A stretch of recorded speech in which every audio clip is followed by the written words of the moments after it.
Chapter 621. A worthy opponent _3. As for dashing, it was 17,000 soldiers for cultivators, basically only half the fighting force of West Qi.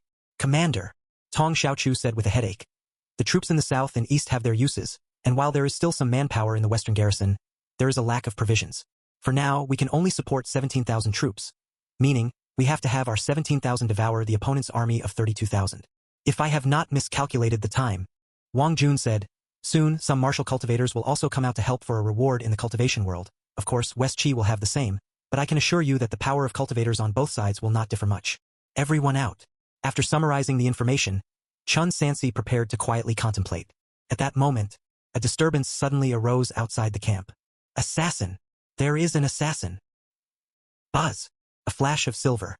The long Dan bright silver spear appeared in Chun Sansi's hand as he stepped out of the central army tent, just to see a stream of light flying towards the camp.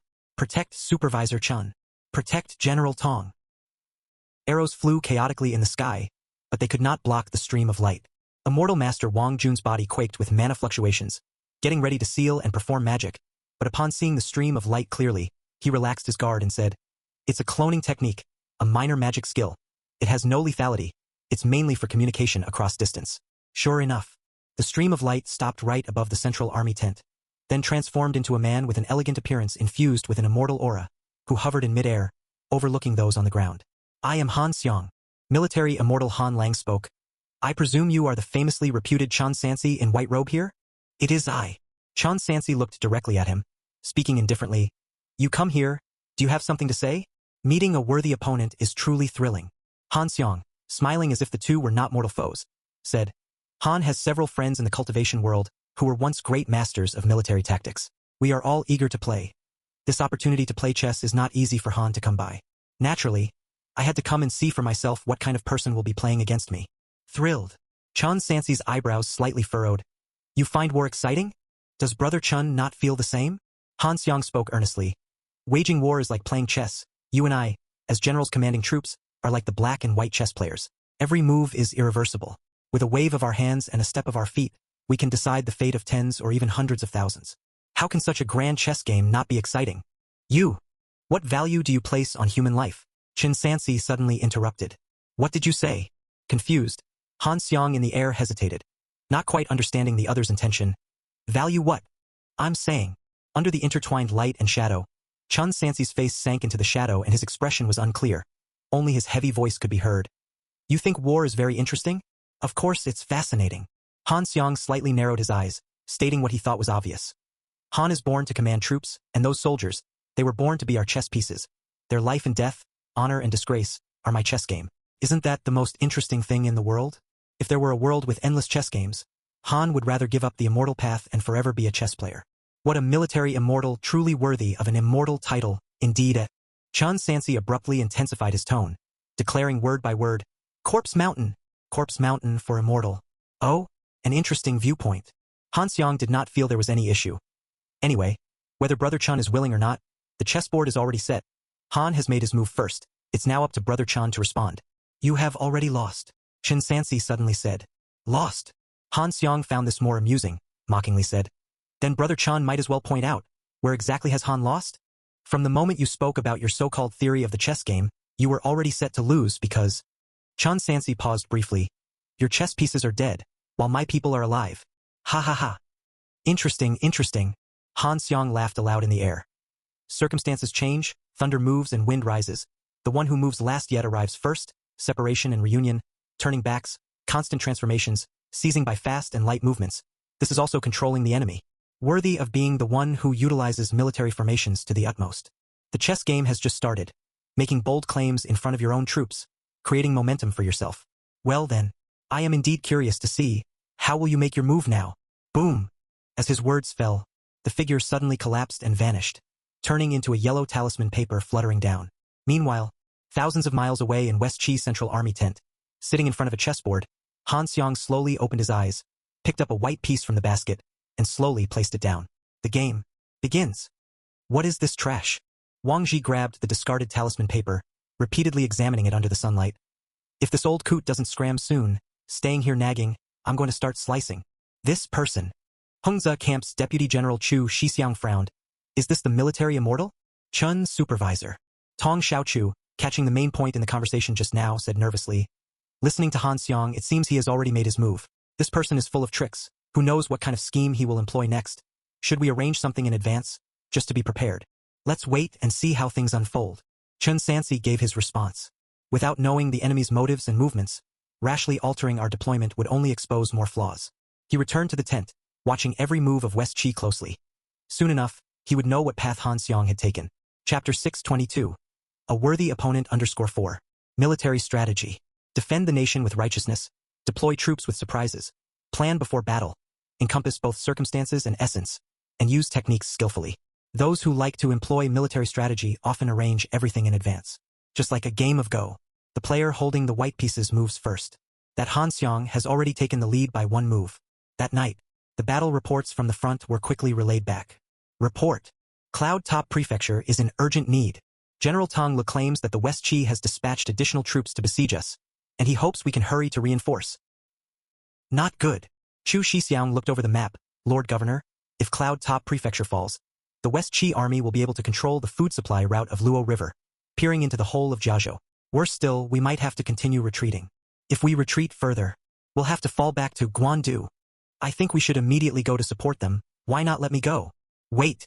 Tong Xiaochu, no longer the commander, felt significantly less pressure and was finally able to calmly consider the situation. He analyzed, Supervisor, could West Qi be feigning an attack, aiming to lure us west of Luo River? Indeed, it's a feint. Chun Sansi gave a firm affirmation.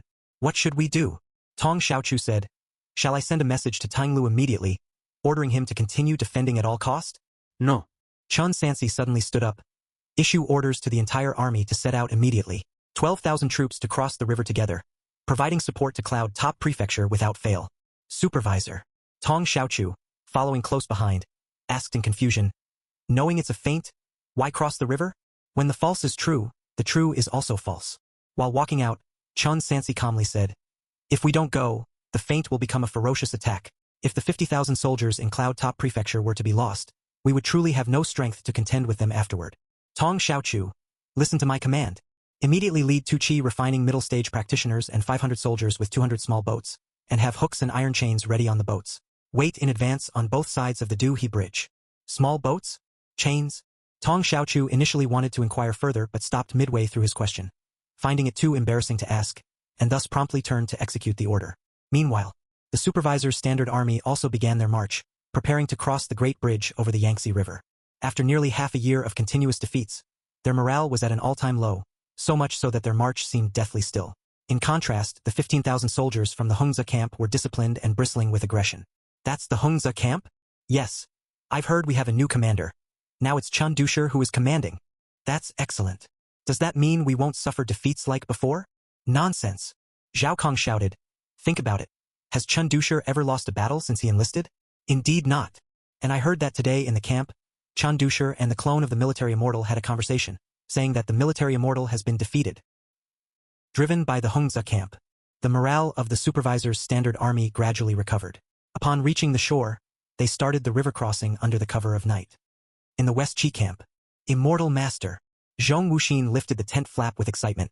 Just as you predicted, the 12,000-strong dashing army has begun to cross the river, and because time is of the essence, they could only take the bridge. Should we attack them mid-crossing and make their crossing uneasy? Tap. Upon hearing the news, Han Xiang picked up a black piece, acting as an opponent, and placed it on the board. Then, he placed a white piece, advancing a new move. As if in a good mood, he patiently explained, Cloud Top Prefecture has not yet fallen. At most 200 to 300 people can bypass the city unnoticed. Any more would reveal their position and get sandwiched from both sides. Do you think that 200 to 300 people are enough to strike them mid-crossing? So, let them cross the bridge. After they cross the bridge, command an immortal master to fill a storage bag with boats. Lead 200 men to silently bypass the city. Find an opportunity to burn the bridge and cut off their retreat. But, despite his worries, Zhong Wuxin dared not speak directly. If you have a different opinion, just say it. Sometimes it is the mediocre who can foresee the unforeseen. Han Xiang spoke with contempt, but was not averse to his subordinates offering advice. He liked to hear diverse opinions. It was only this way that he could affirm what was the correct strategy. A military leader must have his own pride but cannot be stubborn, otherwise, he is nothing but a common thug. With permission granted, Zhong Wuxin spoke without hesitation. But if the 12,000 troops have all crossed the river, and then their retreat is cut off, Won't that drive them to fight desperately like cornered beasts? The Battle of the Agate River was less than a year ago. Agate River. Thinking of the place, Han Xiang casually remarked. I've read the records of that battle, used last resort tactics myself. But whether it's a last resort battle or burning bridges behind, it's not as simple as a cornered beast's fight on the surface. It requires hope for support.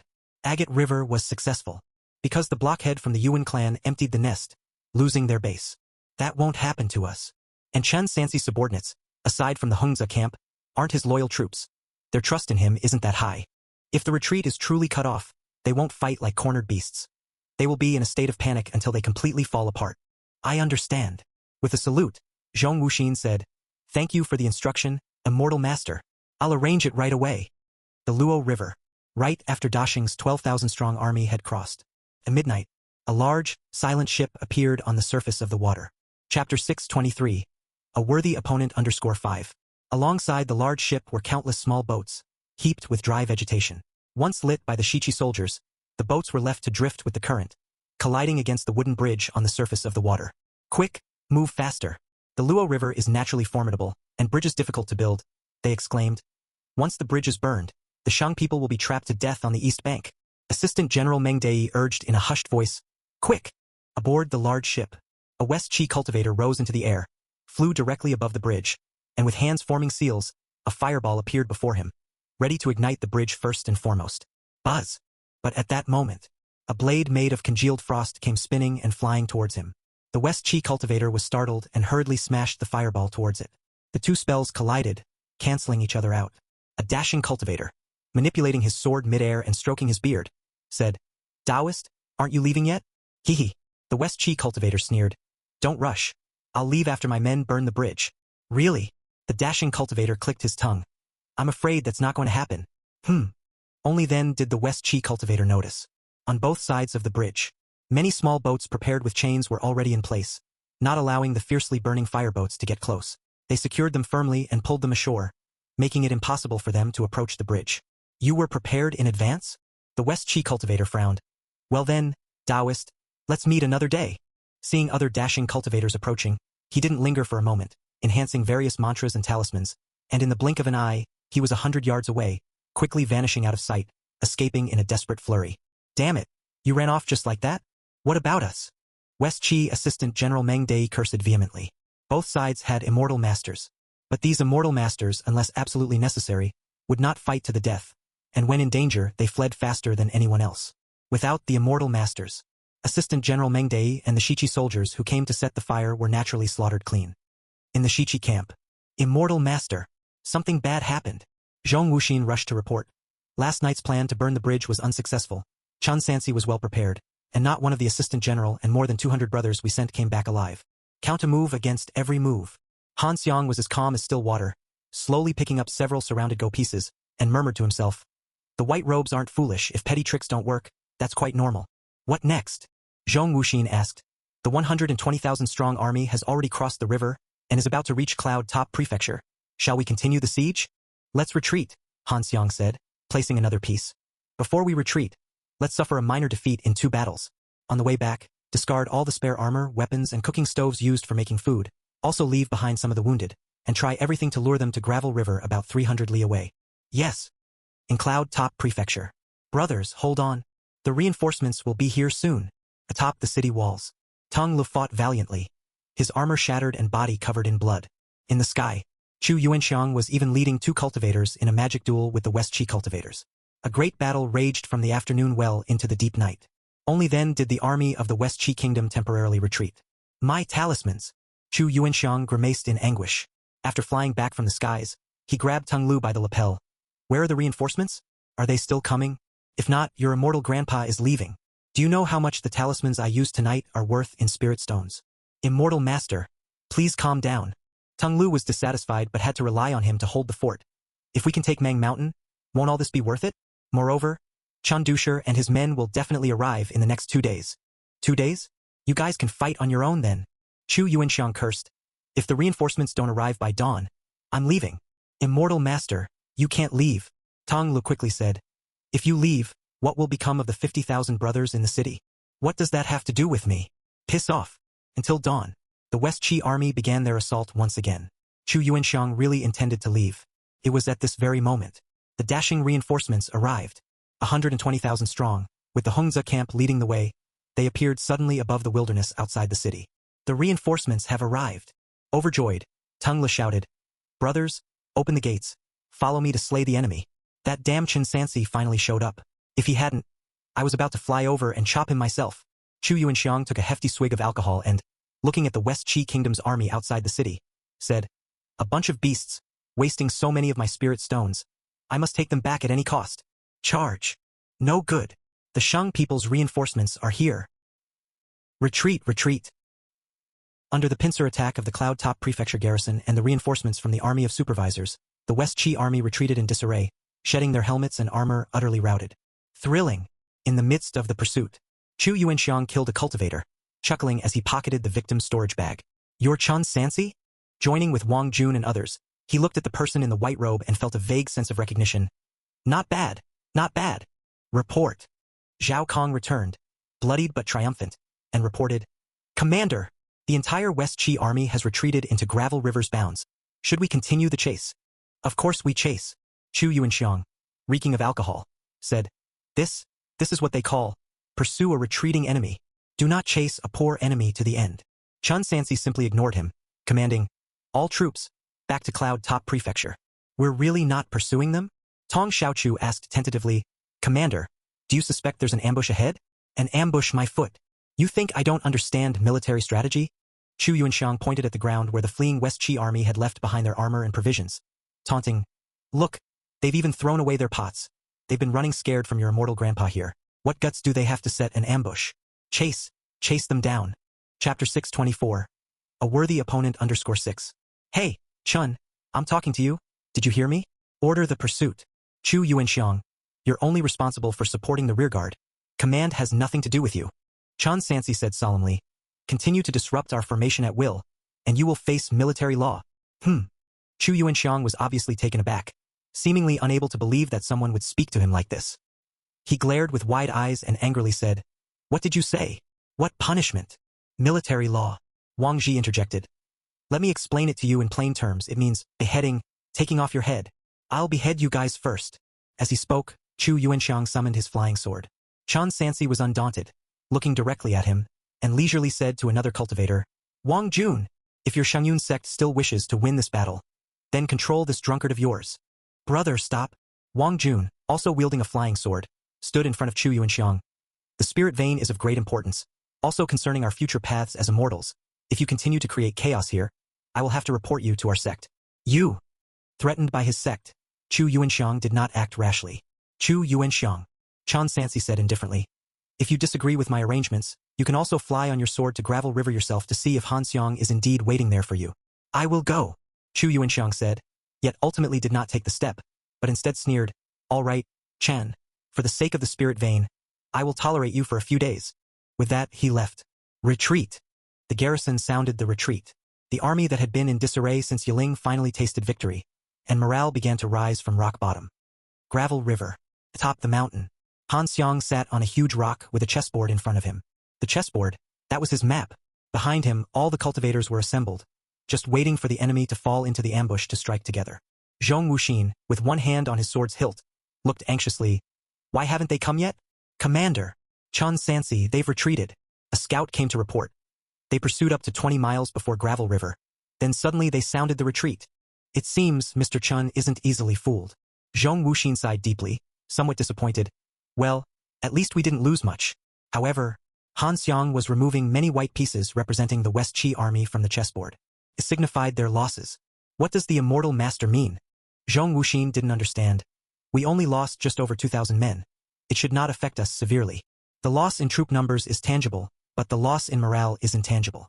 This round, Chen Sansi wins by a small margin. This game is becoming more interesting." Han Xiang flicked a chess piece, pausing in midair for a moment before laying it down heavily. "Pass my military orders. Let the army camp 80 miles outside Cloud Top Prefecture on the plains. Then challenge them day and night to come out and face us in battle." "Yes."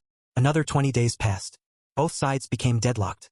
Ever since retreating to Cloud Top Prefecture, the garrison had not shown themselves again, no matter how much they were provoked. What a strategic withdrawal. Han Xiang still sat in front of the chess board on the mountain summit, his hair and clothes fluttering in the autumn breeze, holding a chess piece, dangling in the air, muttering to himself. I guess I'll have to force you into a corner. This move is called Hawk Attacks Phoenix. Clack! The chess piece fell. Cloud Top Prefecture.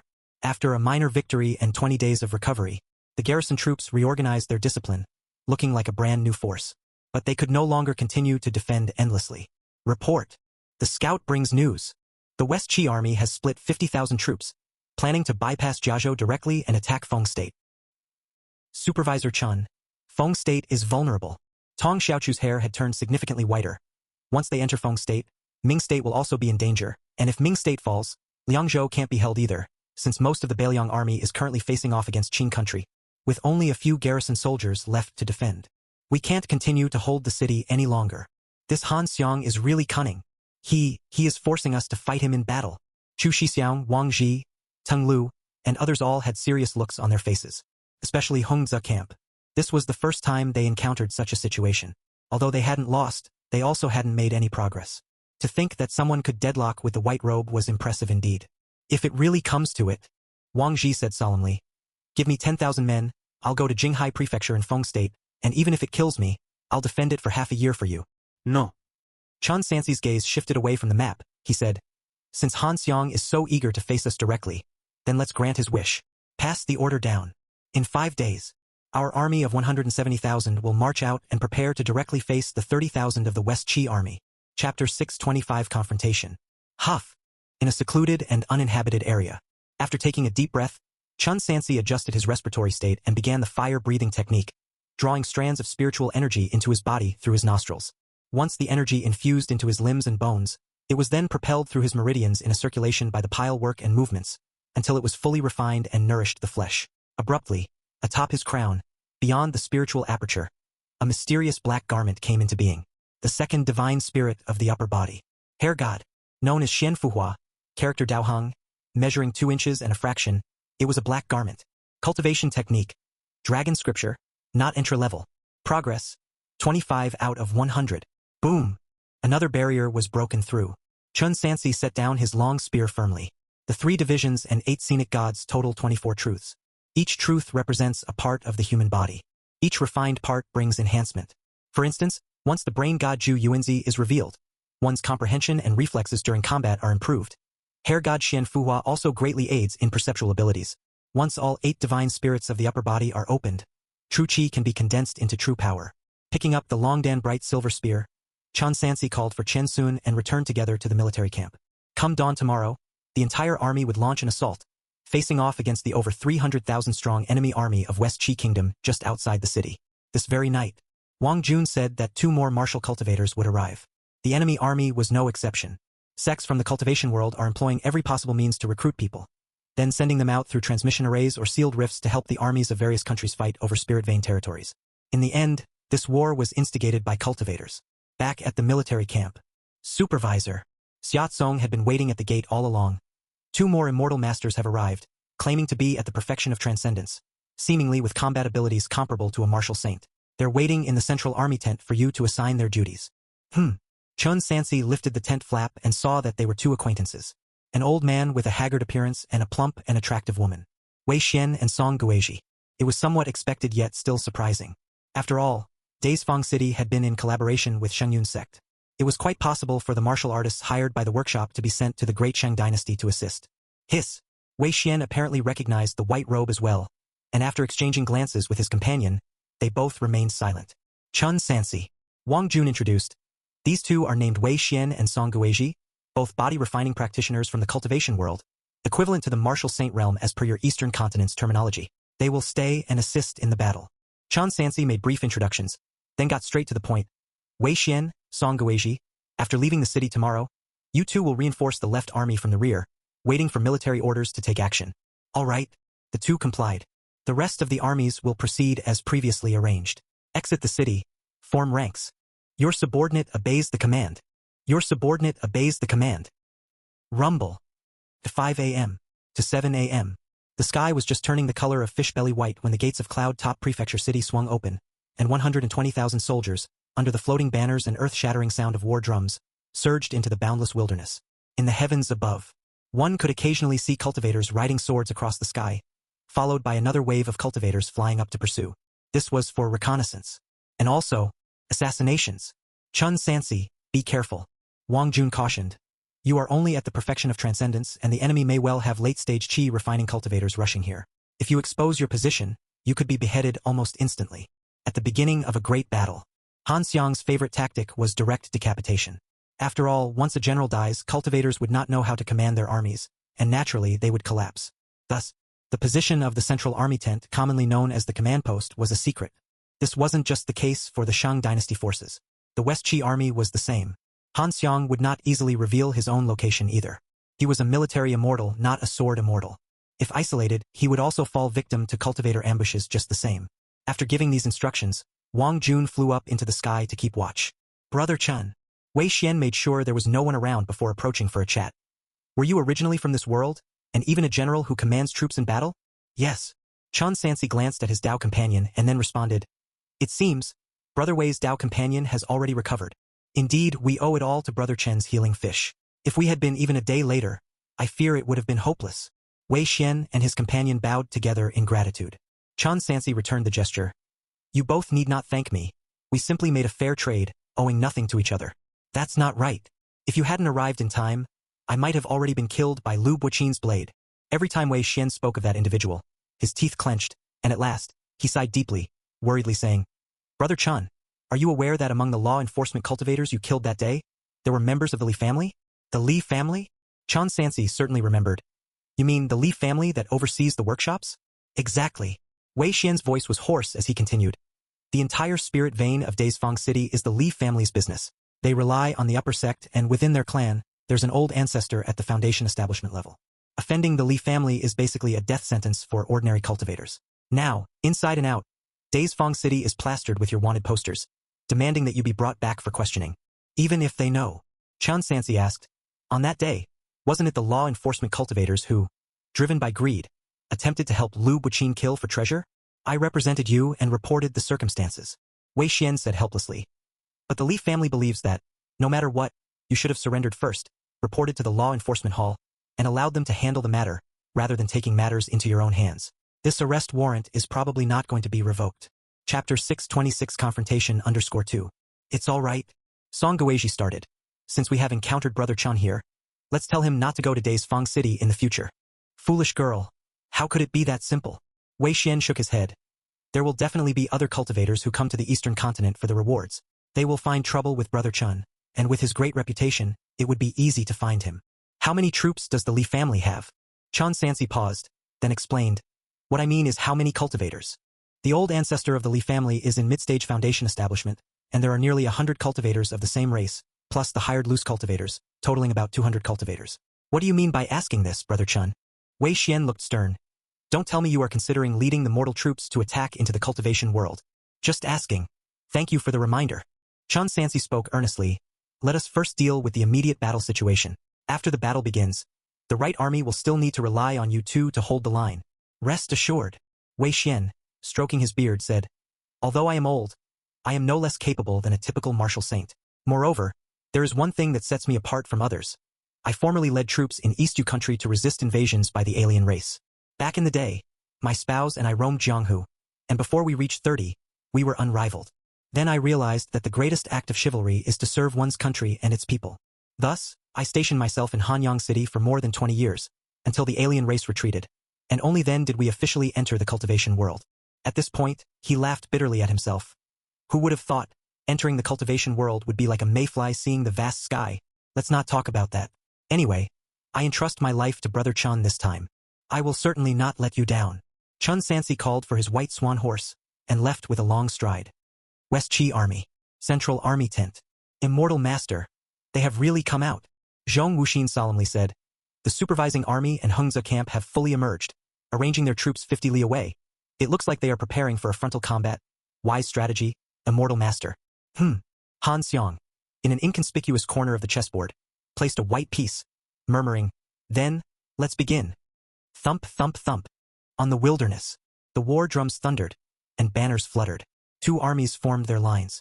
After the integration of all troops, they were divided into the Central Army, Left Army, and Right Army, which from above looked like two giant rectangles. Before the final confrontation, both sides sent out some vanguard troops on the plains to test each other.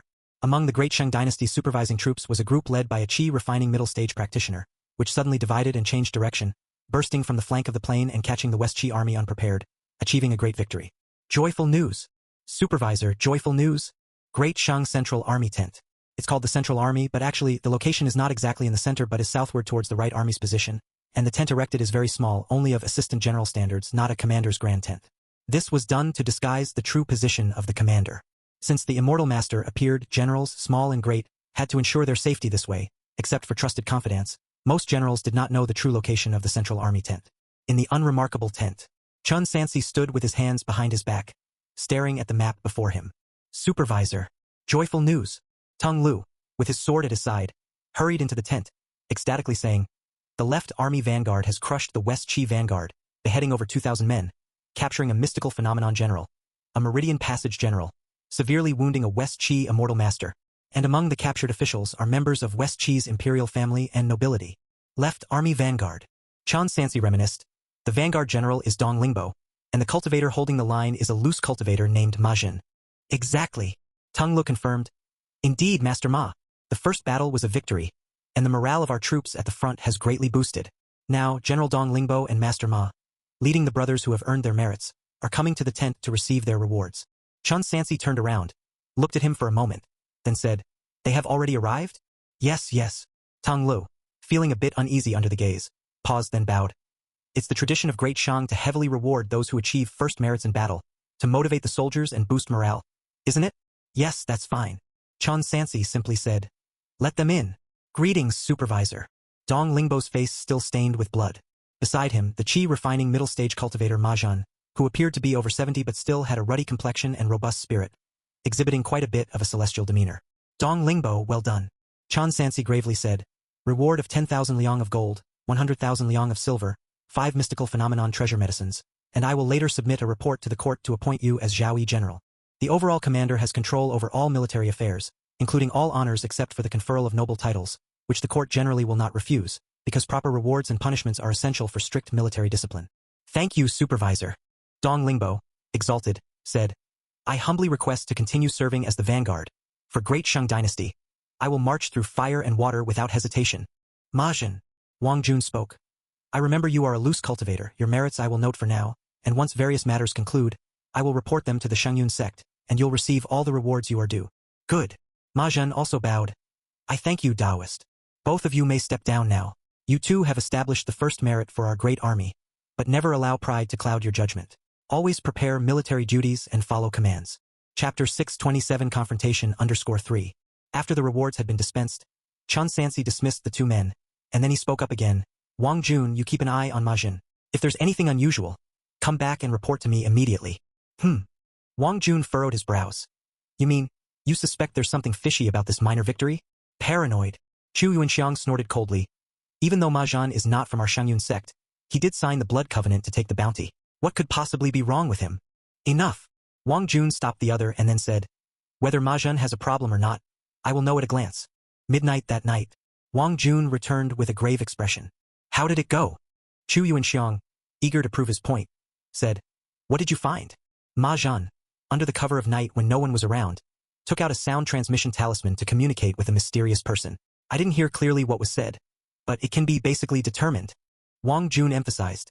"He is reporting to West Qi." "Impossible." Chu Yuanxiang slammed down his wine gourd. "Has Ma Jin gone mad? His blood covenant is still in the hands of our sect. He has a grandson." Wang Jun struggled to search his memory. "His qualification can't be called good, but neither can it be called poor. Our Shangyun sect originally agreed to accept his grandson as an outer disciple after the spirit vein had been recovered. Now it seems that soldier immortal Han Xiang must have promised him better terms. Ma Jin's defection. He is prepared to trade his life for a better future for his grandson. That old fool." Chu Yuanxiang cursed loudly. "I'm going to kill him right now." Chu Yuanxiang. Chun Sansi gave the order. "From now on, you will go to the right army and join Wei Xian and others in the rear guard. Without my permission, you are not allowed to come near the central army tent again." "What do you mean?" Chu Yuanxiang said crossly. "Immortal Master Grandfather, am I not allowed to help you kill the traitor? Aren't you being a little too presumptuous, thinking the war can't be fought without you?" "Enough." Wang Jun's patience was lost. "Chu elder brother, This is my last warning to you. As you wish. Chu Yuanxiang turned and left with a flick of his sleeve. Grandfather doesn't care about staying in the Central Army anyway. Without my protection, you all just wait for West Chi's people to come and assassinate you. Upon hearing this statement, Tong Xiaochu suddenly realized and quickly said, Chan Dusher, I understand now. Just like the previous battle at Gravel River, this minor victory was also arranged by Han Xiang. The goal was to use Ma Zhan to figure out the location of the Central Army tent. Thankfully, Lord Governor is cautious. Otherwise, we might have really been kept in the dark. Indeed, Tung Lu felt a chill just thinking about having an immortal master as the enemy's plant in their midst. He swallowed hard. Supervisor, now that we have discovered the clues, should we not swiftly eliminate Ma Zhan before he can react? The position of the Central Army tent also needs to be changed. Wang Jun said, otherwise, we will be put in a passive position. No. Chan Sansi interrupted. Do not touch Ma Zhan, or rather, do not touch him before the actual battle starts. The location of the Central Army tent remains unchanged.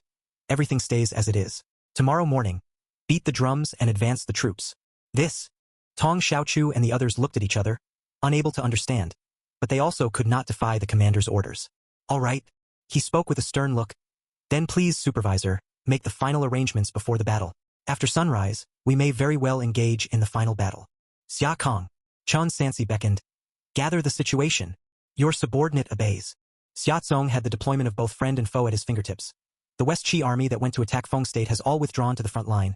35 legions all arrayed 50 li away, just like us, divided into left, center, and right armies, each army approximately 100,000 strong. But there could be changes at any time. 170,000, facing 350,000. Unlike any great battle before, this time, there was no room for maneuvers, only a head-on clash. Should we collapse, it would be total annihilation. And from what could be seen on paper, West Qi's strength was far superior to that of Dashing, almost double, and under the leadership of soldier immortal Han Xiang, they were far from a rabble with strict order, disciplined military conduct, and high morale. The previous two minor defeats actually did not affect much. If it were to be described, their army was like tigers, but of different sizes. One was at its prime, a robust king of 100 beasts, while the supervisor's army was like a freshly matured, frail big worm. If it came down to raw confrontation, anyone could see the outcome. The real battle would be tomorrow. For a moment, the Central Army tent, including Wang Jun, was filled with a somber mood. If this battle were lost, it wasn't just the Mang Mountain spirit vein that would be forfeited. The Great Shang dynasty would lose at least 5 states of land. From then on, they would no longer have the strength to maintain the western region. Or perhaps we should just surrender. Suddenly, the white robe broke the silence. Surrender. Tong Xiaochu made a face as sour as a bitter melon. Chan Dusher, at a time like this, please don't make such jokes. Even if we die here, surrendering is impossible. Indeed, Tong Lu chimed in. We are all counting on you to turn the tide. So you say you are not prepared to surrender? Since you're not, Chan Sansi scanned the room calmly, and after receiving tacit agreement, his voice suddenly rose, from a deep bell toll to a bolt of thunder on a clear day, slamming into everyone's minds. Why speak of defeat before the battle has begun? You people, either veterans of 100 battles or descendants of generals, how can you be frightened into this state by the child Han Xiang, with his petty tricks and chess playing? What military immortal nonsense. Let me tell you, the one I'll be fighting is the military immortal. Whoever dispirits our army again, sowing discord among our troops, I, as your commander, will personally chop off his head to sacrifice to the battle flags before the engagement. Chapter 628 Confrontation _4. Thunderbolt words made everyone awaken suddenly. Commander! Tong Xiaochu suddenly clenched his fist and shouted loudly, Issue the order! Tong Xiaochu, heed the order. Chun Sansi started to draw up the troops and arrange the formation.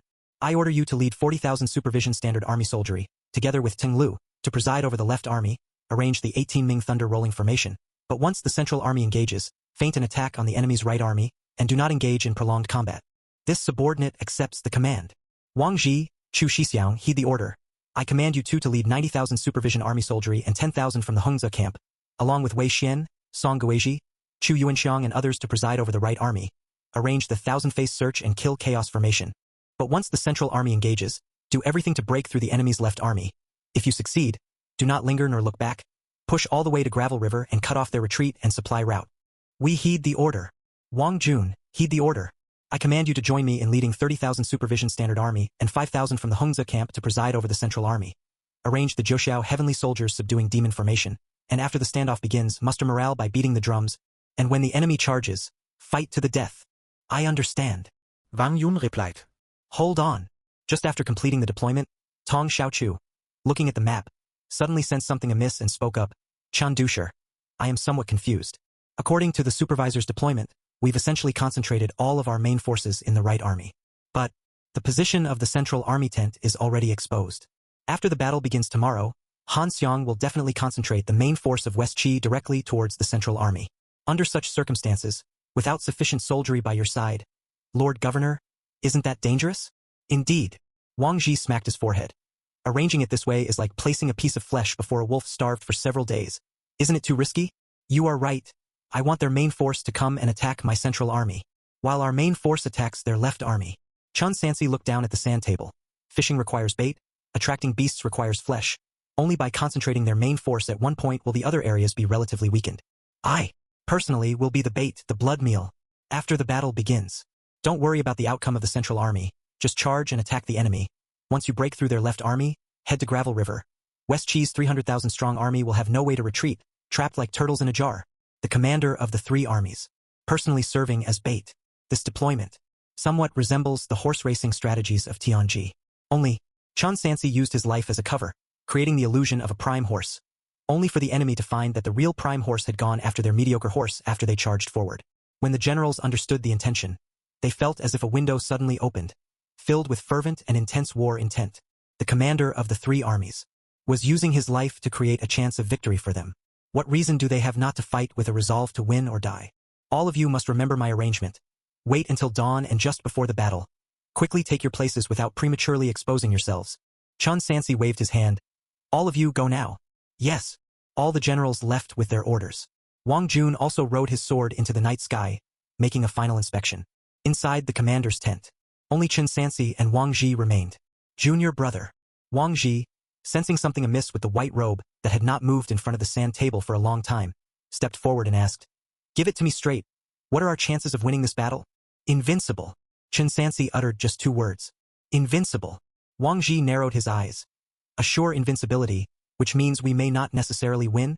Even he, his junior brother, had given priority to this strategy and then did not hesitate to use himself as bait, and still victory was not assured? Can be said. Ever since Chun Sansi joined the military, Wang Ji had not missed any battle, but it was the first time he saw someone who could fight his junior brother to such a fever pitch, so difficult to distinguish between victory and defeat. Of course, 170,000 against 350,000. Being able to retreat entirely after a head-on confrontation, from a certain perspective, was already a great victory. If someone else were commanding, such as Tong Xiaochu continuing to lead, it would basically end in the total annihilation of the army. In the West Qi camp, Immortal Master, Chun Sansi's position has been confirmed. Zhong Wuxin reported, after the battle starts tomorrow, we can charge directly at his central army tent. Several 100,000 soldiers, lined up side by side, stretching for tens of miles, and had it not been for an inside source, the location of the central army would indeed be elusive. This smooth. Han Xiang sat in front of a chessboard as usual. The white robe had no suspicions? None. Zhong Wuxin affirmed. Majin's life is in the hands of the Shengyun sect. How could they suspect that this old man is willing to give up even his life? The only concern should be the peculiar formations. 18 Ming Thunder Rolling Formation. Zhou Heavenly Soldiers Subduing Demon Formation. Han Xiang spoke and a booklet appeared in his hand. Zhong Wuxin took it with both hands, flipped through it, and expressed astonishment. Immortal Master, you managed to get these formations? What's so difficult about that? Han Xiang said calmly. These formations were made public 2 years ago by the old emperor of Shang country. Almost any city-guarding general could obtain them. The problem is that so far, these formations only show true phenomena when used by Chun Sansi. If others use them, although they are still top-notch formations, they wouldn't have the power to turn the tide of the battle. From what I've observed, not even the white robe can deploy these phenomena at will. They either require the right combination of time, location, and harmony with the people, or the assistance of a special mystical power. Chapter 629 Confrontation _5. That. Zhong Wuxin voiced her concerns. With the decisive battle tomorrow, can he use it? I am not versed in divination. How could I predict the future? Han Xiang withdrew the chess piece he intended to place down, and said indifferently, Then let's first wait and see how he makes his move. The next day, 5 a.m. to 7 a.m. Woo! Rumble, rumble. The horn sounded piercingly through the heavens and earth, and the beating war drums vibrated as if an earth dragon were turning over. At the break of dawn, the West Qi army took the initiative to attack. 350,000 troops, maintaining their formation, surged like a covering tide towards the dashing supervising army. Although the latter were outnumbered, they showed no fear, and under the command of the battle flag, They charged headlong into the towering waves. They split into 3 military formations. The right army carried a sandstorm and a boundless killing intent. The central army at sunrise seemed like heavenly soldiers and generals. Before the left cavalry charged, there was a faint sound of thunder, imposing and immense. The combined forces totaled over 500,000.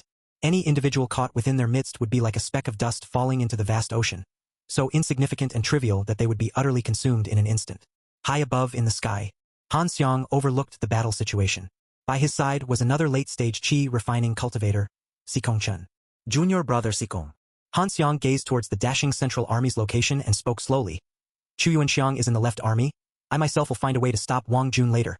You, along with Zhong Wuxin and Gong Yu, plus 2 more middle-stage qi refining junior brothers, lead 200,000 troops to pierce directly into the enemy army's central forces and find the White Robe.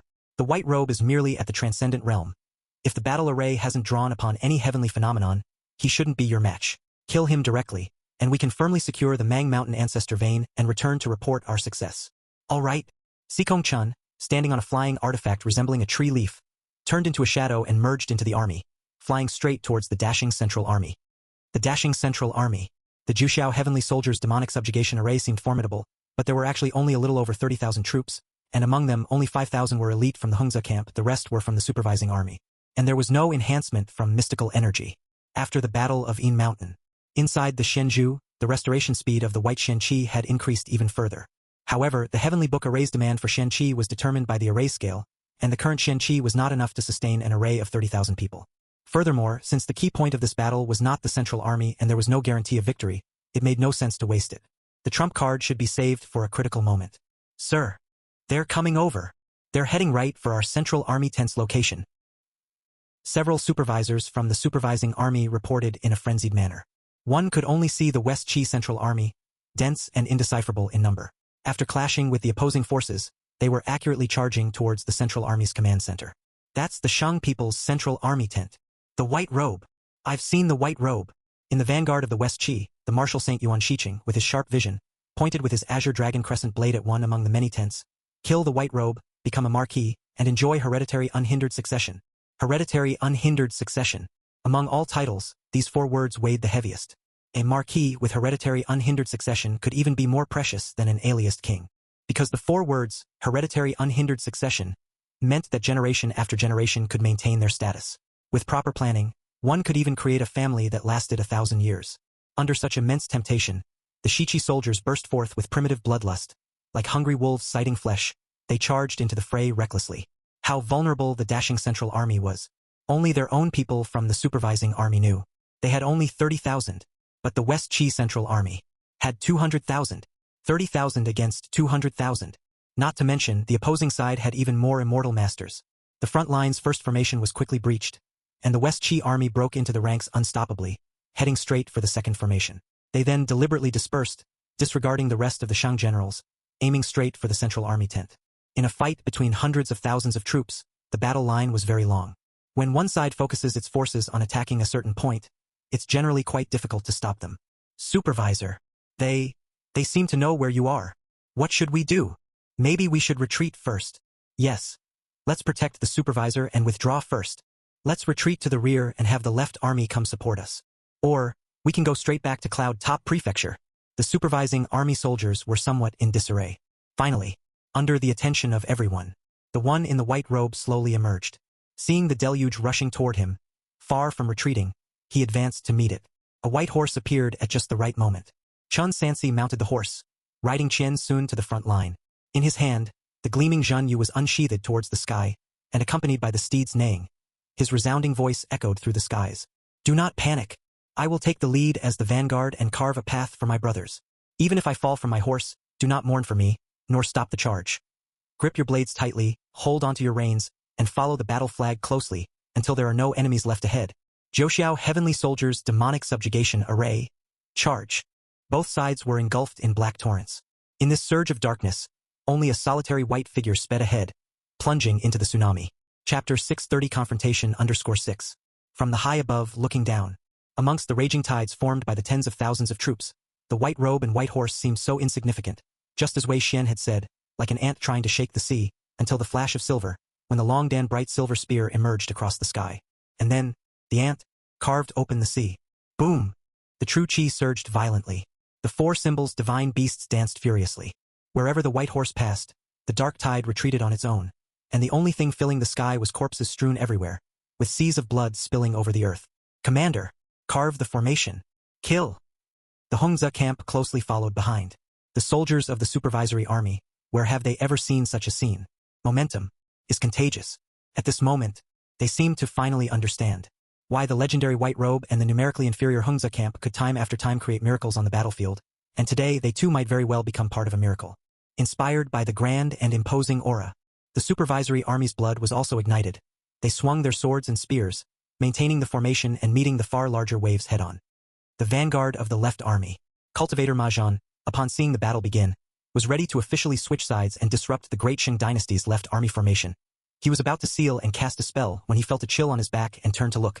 Wang Jun had at some point arrived behind him, and his flying sword flashed by. Majan's head fell to the ground.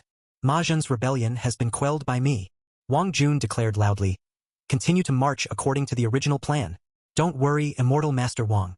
Tong Xiaochu patted his chest saying, leave this place to me. If there's a problem, you're the one I'll be asking, Wang Jun said, then headed back to aid the Central Army. Suddenly, a firebird ablaze with roaring flames dove from the skies above, like a burning arrow. Wang Jun was prepared. He summoned his flying sword. Under the twinkling golden light, he split the firebird in half. Upon closer inspection, it was just a torn yellow talisman paper. Taoist, please stay your hand.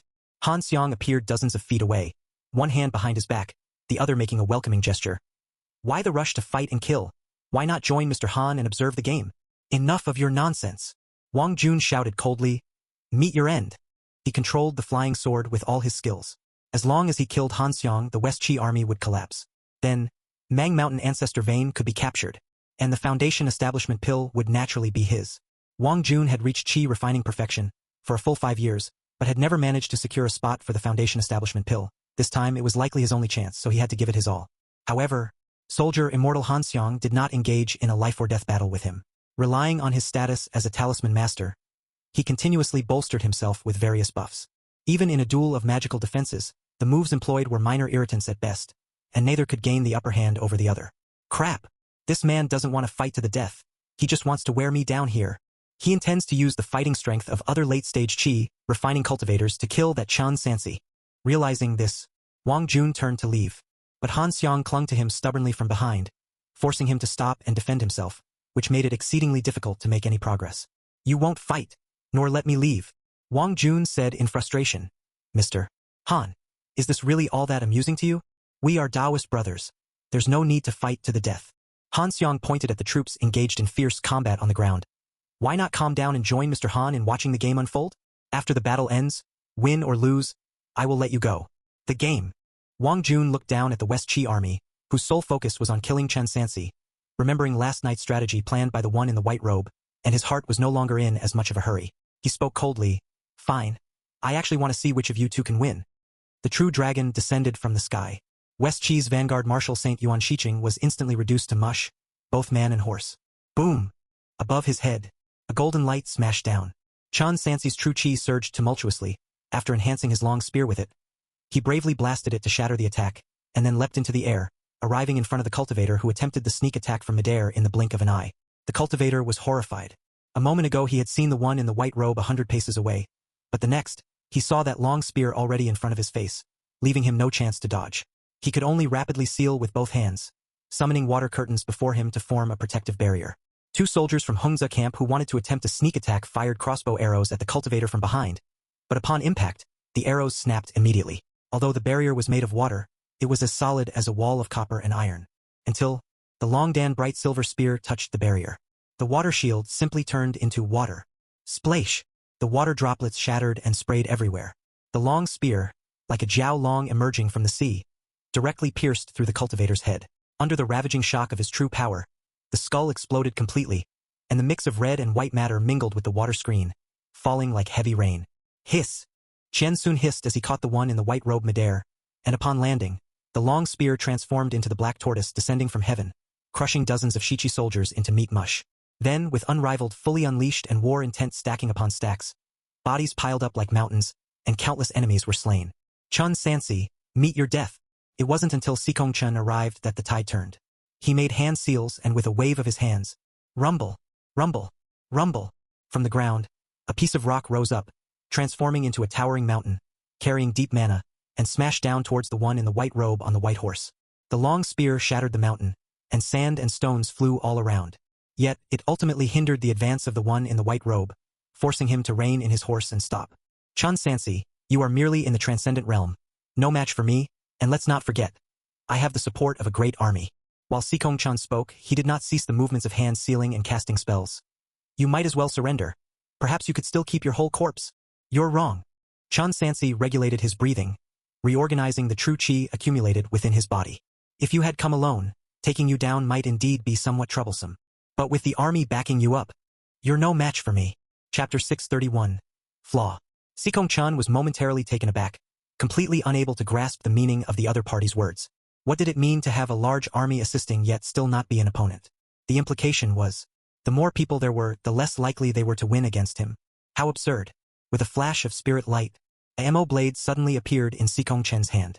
However, this mo blade was not forged from metal but carved from wood. The wooden blade's surface flowed with dense runes, and the hilt was entwined with thick vines. A high-grade magic weapon. The long blade came slashing down from the sky, bursting with a green and purple radiance. Although it seemed light and weightless, as it fell, it remarkably carried the force of towering mountains. Rumble. The long-dan bright silver spear collided with it.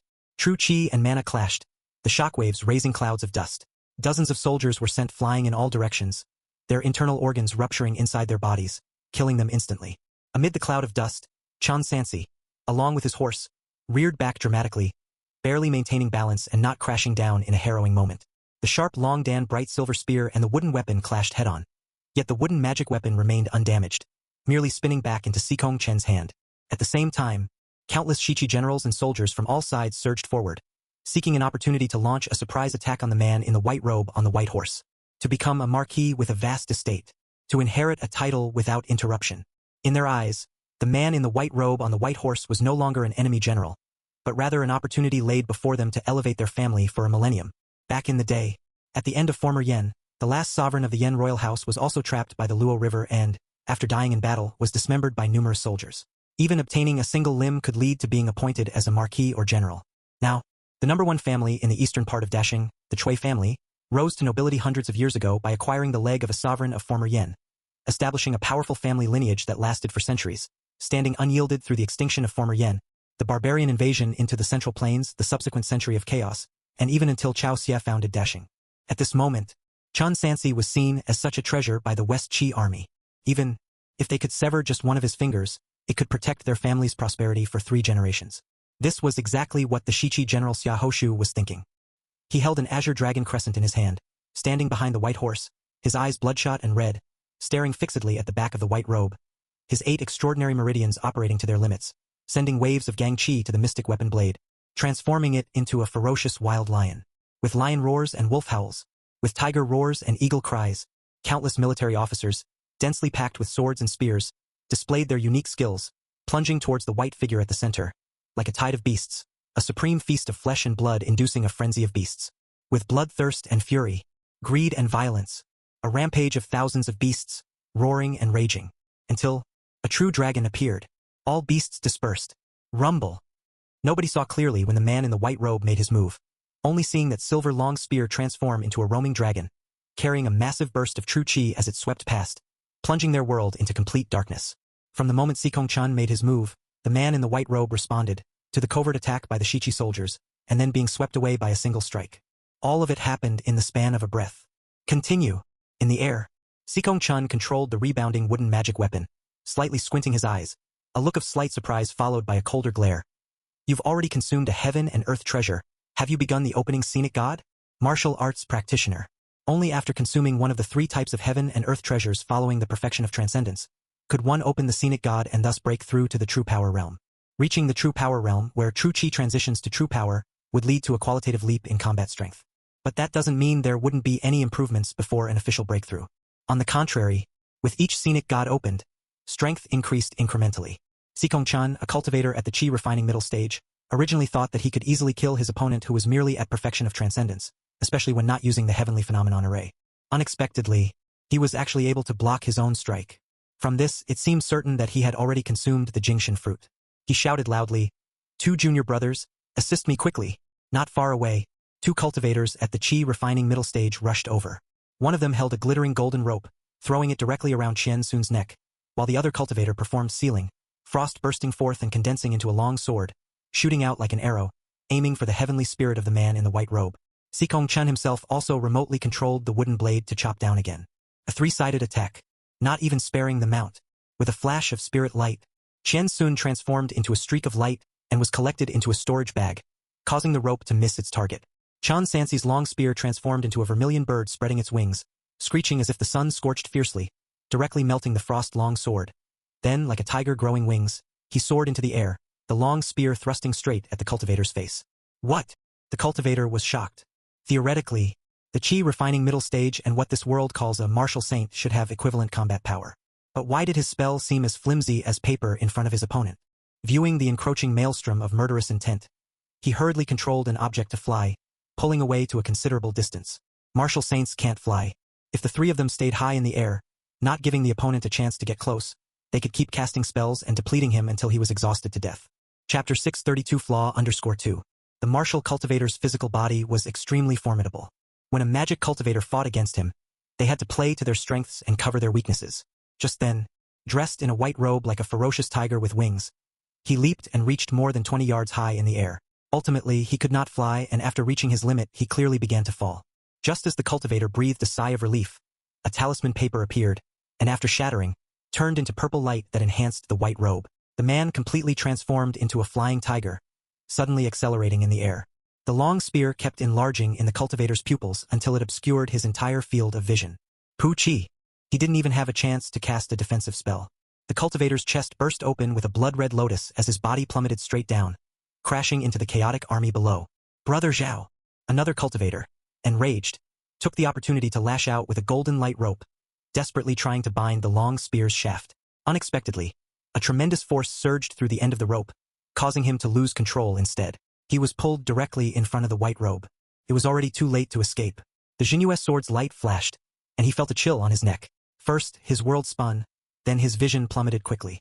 He saw his body still in midair, but his head rolled on the battlefield. Crack! A warhorse trampled over it, smashing it like a burst watermelon. In an instant, two more cultivators had fallen. At the same time, Sikong Chen's magic artifact was unleashed again, a wooden knife with green vines swirling around it. Under the enhancement of various spells, it burst forth with greater mana than before, striking at the white robe's flank. Chun Sansi had just killed two men, and had neither time to dodge nor counterattack. He could only block with his long spear held horizontally in front of him. Boom! Under the impact, the white robe fell like a meteor, crashing into the midst of the battle, stirring up a storm of sand and dust, and leaving a pit more than a yard deep in the ground. As the magic artifact wooden knife rebounded from the impact back to Sikong Chun, who caught it, his expression immediately darkened. Something's wrong. This man was first besieged by several generals, then killed two mid-stage Qi refining cultivators. He should have consumed a considerable amount of true Qi, so why does it feel as if he's even stronger? As his mind wandered, on the ground, Chun Sansi, one hand wielding the spear as a dragon and the other the sword as a white tiger, soared into the sky once again. Between the roars of the dragon and the tiger, overwhelming killing intent enveloped the area, reaching right before him. Seeking death, Sikong Chen bellowed in anger. He no longer used distant magic attacks but instead pulled out a talisman. Activating it, it turned into a stream of light that entered his brow, causing his strength to surge. Great strength talisman, an immense force, combined with vast mana. He did not evade or dodge but gripped the handle tightly, transforming into a brilliant arc of light that plummeted explosively. Boom! Accompanied by a thunderous noise, Chun Sansi was once again knocked back, crashing from midair back onto the battlefield. Yet he remained unharmed and showed no signs of true Qi exhaustion. Sikong Chen cursed inwardly. No wonder most in the cultivation world despise martial artists. They're as tough as mad dogs, inescapable in combat with a slight mistake costing a huge chunk of flesh. Up to this point, he had relied on his realm to suppress his opponent, always maintaining a certain distance and daring not engage in close combat. Otherwise, he might not even have a chance to cast a spell. These martial artists, truly accursed. Kill him! Sikong Chen's voice boomed like a great bell across the battlefield. Whoever kills Chun Sansi will be appointed as State Duke. With hereditary inheritance, he directly raised the reward on behalf of the Western Qi Court, increasing it by 1 grade. However, regardless of how many Shichi soldiers surged forward, They turned into vengeful spirits after a few breaths. In just a few rounds, the white robe had slain hundreds, and the bodies piled up like mountains. In the process, Sikong Chun was not merely an idle spectator. Hovering 100 yards in the air, he maneuvered flying knives while constantly casting various spells, bombarding the white robe amid the vast army like a violent storm. Every time the white robe attempted to ascend and attack him up close, he was repelled by spells and then faced the onslaught of thousands of troops. After several repetitions, he began to feel something was odd. Sikong Chun could clearly sense. His spells were becoming less effective in restraining the white robe with each instance. From initially being able to stop him with casually controlled flying knives to needing serious effort, then requiring full force and finally using all techniques just to barely hold his ground. Continuing this trend, was it possible that this man could fight him to a standstill or even surpass him? How could this be? There are limits to human strength. Magic cultivators were no exception. Take Sikong Chun himself, for instance. Facing a large army, the best strategy was to kill from above with spells. If surrounded, he could at most kill 1,000 or 2 before his mana was depleted. Even flying required a constant supply of mana. Martial artists, because of their strong physiques, might kill more enemies in an army, but only to a limited extent, and they would definitely suffer from true chi exhaustion over time. Not to mention, the white robe had to face not only the enemy army but constantly receive attacks from cultivators of the same realm and even higher realms. In such a scenario, he should have been exhausted to death quite quickly. How could it be? A surge of killing intent rose from the ground, immediately reaching the air. The white robe, having slain 1,000 men, had returned to the fight. Sikong Chun, prepared in advance, had already placed 3 talismans on himself.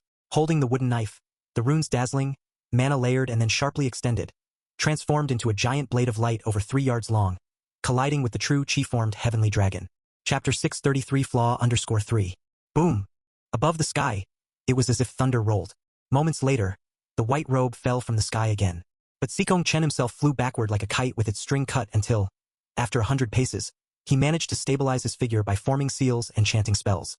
This time, it was a draw, after being suppressed for more than a dozen rounds.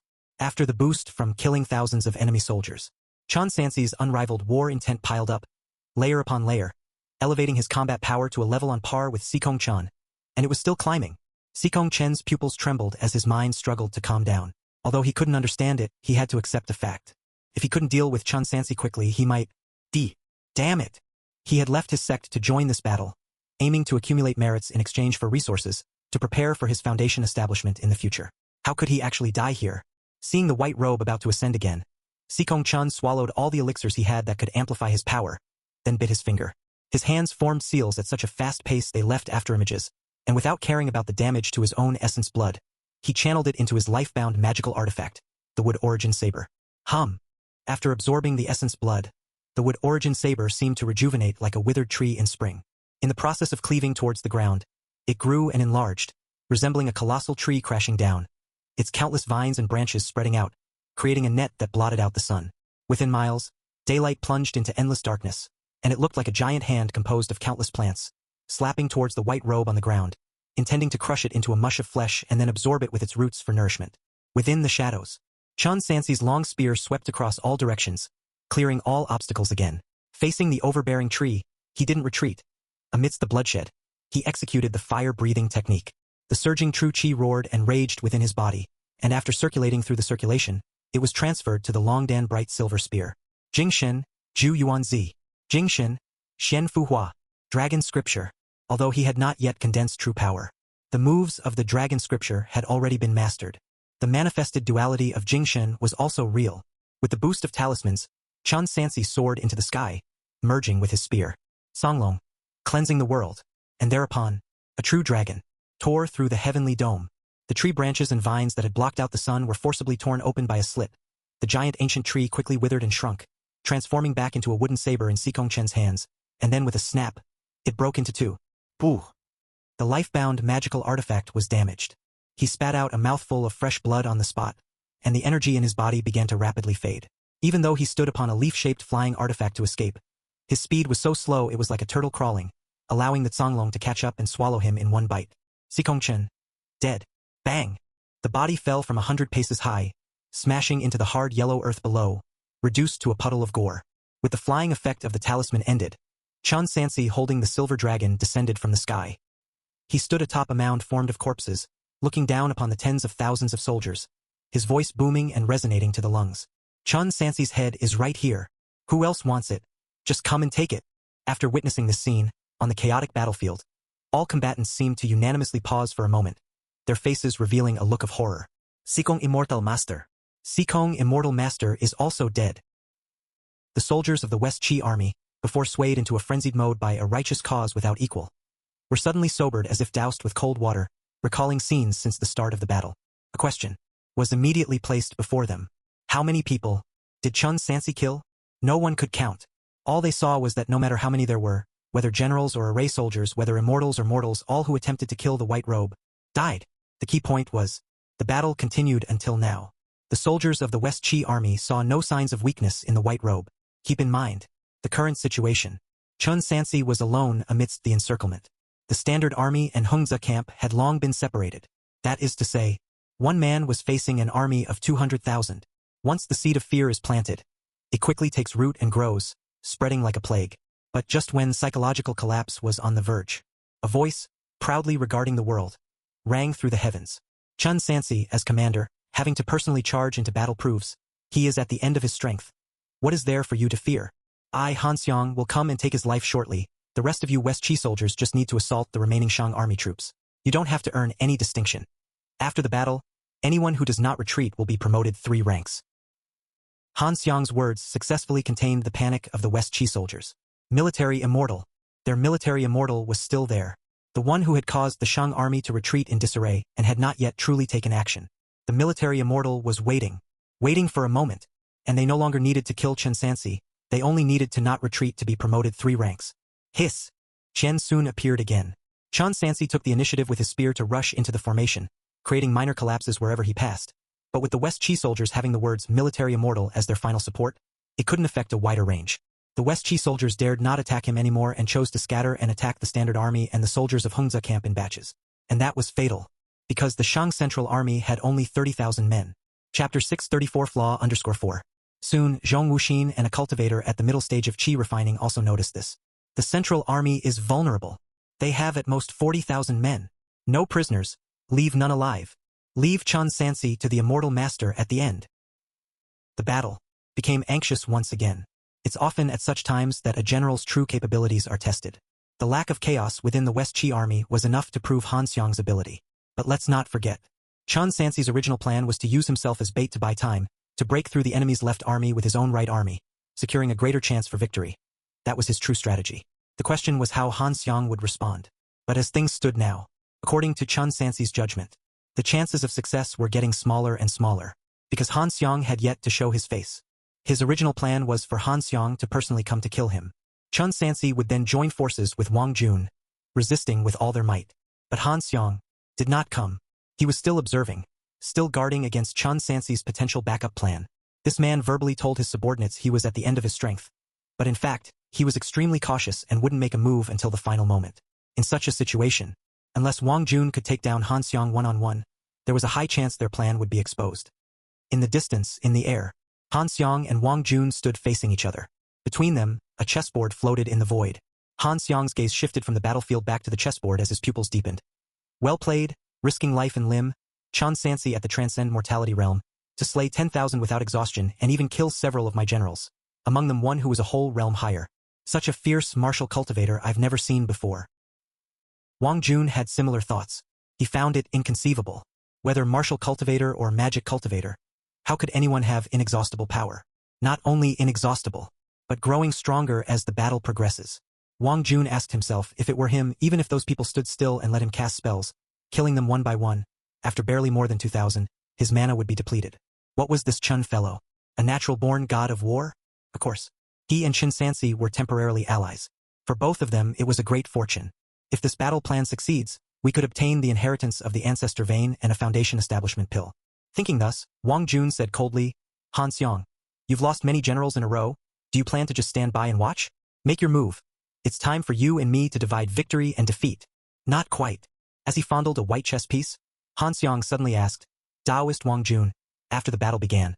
My planted spy Ma Jun had just attempted to disrupt the formation when you timely intervened and killed him. Were you originally responsible for the left army? Or had you foreseen this, preparing in advance? A twitch appeared at the corner of Wang Jun's eye.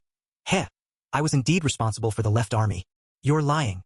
Looking directly at the other party, Han Xiang's gaze was piercing, akin to an eagle's eyes scanning one's heart. I told Ma Zhen that if there were cultivators in the late stage of qi refining nearby, he should hold back his forces. Enough of this nonsense. Not knowing how to respond, Wang Jun simply performed a hand seal, readying himself to cast a spell. Han Xiang, today it's either you die or I live. Immortal Master. Just at this moment, Deputy General Gong Yu from West Qi, riding his horse, arrived before them, ecstatically reporting, Immortal Master. Great news. The central army of the Shang people is extremely vulnerable, completely surrounded by our forces. Within 2 hours, they will be annihilated. Brother Han. 2 more cultivators arrived on their flying swords. Pointing at Wang Jun, they said, the situation is clear now. Let us help you take down this official first, and then rush to the central army immediately. Killing Chen Sansi will be our grand achievement. Hold on. Looking down at Gong Yu, Han Xiang questioned, are you sure there are only 30,000 troops in the central army? There won't be more than 40,000 at most. Gong Yu said confidently, if the intelligence is wrong, Immortal Master, you can have my head. Reconsidering the chessboard, all the pieces in Han Xiang's eyes represented mountains, rivers, military formations, and soldiers. His eyes flashed coldly as he replaced a white robe's move with a black piece, then couldn't help but praise incessantly, good move, good move. The strategist entered the game himself, using himself as bait to concentrate all my main forces on the central army to attack the vulnerable command center. Chen Sansi. He paused. Aren't you afraid of dying? This move. Indeed, it came with the risk of death. And Chen Sansi was doing it to buy time for his subordinates, for the chess pieces. A chess player. How could one die for the sake of chess pieces? Absurd. Having realized everything, Han Xiang swept up his sleeves, collected the chessboard, then ordered, command the left army to retreat quickly. The central army should halt their advance and turn to support the left army. What? Gong Yu was visibly stunned. Immortal Master. The enemy's central army is exposed. We are about to annihilate the enemy and kill Chen Sansi. Yes, you're not wrong about that. With a sneer, Han Xiang handed over a map. But haven't you noticed that the main force of the Shang dynasty, from Chu Yuanxiang to other cultivators, have yet to show themselves? By the time you've killed those 30,000, they would have already broken through our left army and circled around to Gravel River. Holding the map, Gong Yu realized the situation upon seeing the location of Gravel River, then broke out into a cold sweat. If they get to Gravel River, they can take the strongest castles in Ping State, completely cutting off our retreat and supply lines directly, trapping us to die on the plains. That white robe, so maliciously clever. Aren't you going to relay the order to the central army? Urging him, Han Xiang himself was about to fly on his sword to the left army, to personally take control of the overall situation. Stop! Realizing his plot was uncovered, Wang Jun cast a fireball technique to clear the path and then, with his flying sword in hand, attempted to block the way. Chapter 635 Flaw_5. But it was the same as before. Han Xiang simply didn't engage in a fight to the death with him, instead using talismans and spells to defend and evade, unable to get the better of his opponent. Wang Jun could only watch helplessly as the other side redeployed their troops. The 2 armies faced off. The Shang left army met the West Qi right army. Not long after the battle began, the West Qi central army led the main attack, while the right army was conservative in their offense, not pushing too far in. Zhang Chong'an, in command of 70,000 soldiers of the West Qi right army, was also a martial saint. In this great battle, the West Qi kingdom deployed over 300,000 soldiers, aside from those needed to protect the capital and other necessary deployments. All the troops were mobilized. It was natural that Zhong Wuxin wouldn't be the only martial saint. Apart from him, there were also 2 qi refining middle stage practitioners and 1 true power realm martial cultivator who had recently arrived at the eastern continent to join the fight. Zhang Chong'an ordered the vanguard army to set up a formation for defense to buy time while he himself stayed inside his tent, not making any rash moves. This was also an order from the military immortal. However, not long after the battle started, bad news came from the front. General, it's bad. Our formation in the front has been broken. Nonsense. Zhang Chong'an cursed angrily. My plans are flawless. With the Immortal Master at the forefront, how could it have been scattered so quickly? In large-scale army head-to-head combat like this, it's usually the case that the commanding generals of both sides, the brains of the 2 armies, would not rashly lead a charge into battle. They would have the frontline troops start fighting first and wait until the situation was clear before personally entering the fray. After all, if the commander dies, it can easily lead to chaos. General, it's true. Due to extreme panic, his subordinate was almost incoherent. The Shang people's left army is extremely fierce. Their generals are gathered, and we simply can't hold them back. Master Zhuang, who was in the front, has been slain. How could this be? Zhang Chong'an's complexion changed, and he asked solemnly, how many of them are there? Don't know. The subordinate pointed tremulously towards the front and said with a break in his voice, there seem to be at least 6 with martial saint level combat strength. 6? Could it be their main force? Zhang Chong'an paced back and forth, trying to conceal his anxiety. That's not right. The Central Army just relayed information confirming Chen Sansi is with them. Did they move their main force to the right army? Are they courting death?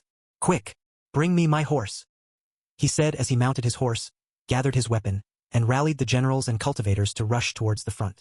The vast war stretched for dozens of miles. Even if a problem arose, it wouldn't be possible to rush to the scene immediately. Kill. However, the speed of the defeat at the front far exceeded Zhang Chong'an's expectations.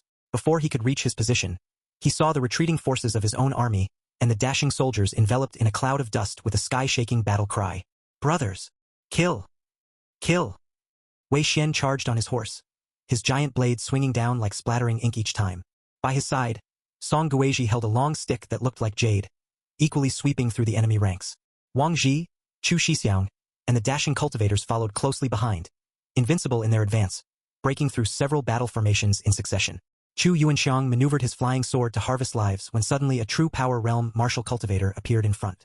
This martial cultivator with an average appearance looked around 40, moving with the same ferocity as a tiger descending a mountain, leaping into the air and throwing punches without a weapon, twisting the air with layers of true power on his fists, landing a punch that could shake mountains. Chu Yuanxiang, with sharp reflexes, noticed the commotion on his flank and promptly crushed a talisman, summoning a protective golden light in front of him. Crack! Under the surge of true power, the golden light shield shattered, but it successfully blocked the punch. You lowlife, meet your death. Chu Yuanxiang, distressed over the loss of the top-grade talisman, took advantage of his opponent's attack to maneuver his flying sword towards the other's arm in a swift stroke. Clang! However, when the flying sword fell on the arm, there was no true power protection and no blood or gore, only the clear sound of metal clashing. Under the strangling force of the mana, the sleeves of the martial cultivator's robe split open. An array of thick golden rings were revealed on his wrist, each looking like pure gold ornaments, glowing with purple runes and brilliant golden light intertwining with each other when endowed with true power. True power weapon. Ominous rumble. Driven by true power, the golden rings burst forth incessantly, each strike like a siege giant hammer, filled with an unstoppable force. Chu Yuanxiang, caught off guard, hastily raised his flying sword to block. Clang, clang, clang, clang.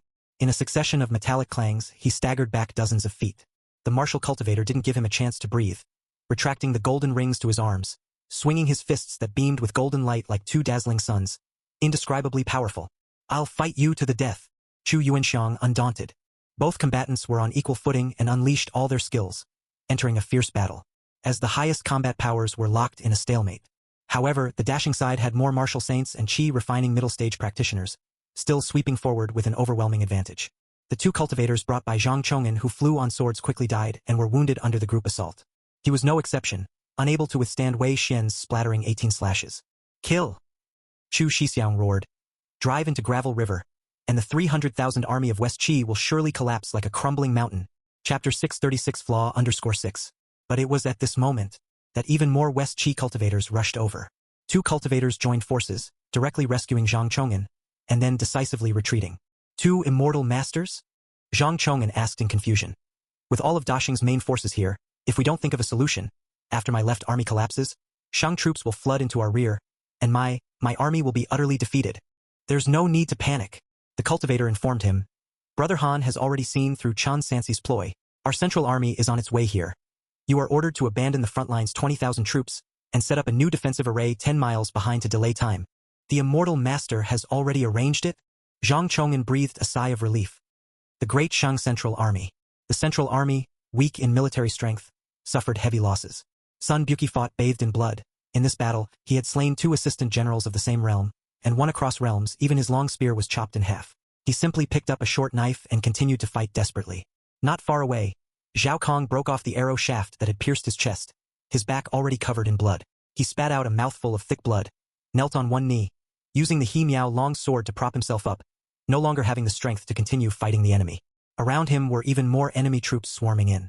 Just before the swords and spears were about to land on him, a burst of true chi tsunami erupted from behind the enemy's lines, directly lifting the dense enemy troops into the air, skittering like scattered beans, except each bean was a corpse. Chen Sansi, who had previously charged into the fray alone, returned riding his white horse, automatically clearing a path wherever he went. He held up his long spear. Central Army, Hengzi camp, cover our rear. Supervisory forces, retreat. All fall back into Cloud Top Prefecture. The timing was just about right. According to Chen Sansi's plan, the Great Shang Right Army at this time point should have already penetrated deep into the enemy ranks. Succeed if possible, if not, don't bother dragging it out. Though called bait, it wasn't really meant to stay and die. Once the task was completed, it was time to retreat. At the exact time Chen Sansi ordered the retreat, the West Qi Central Army also ceased pursuing and turned to withdraw.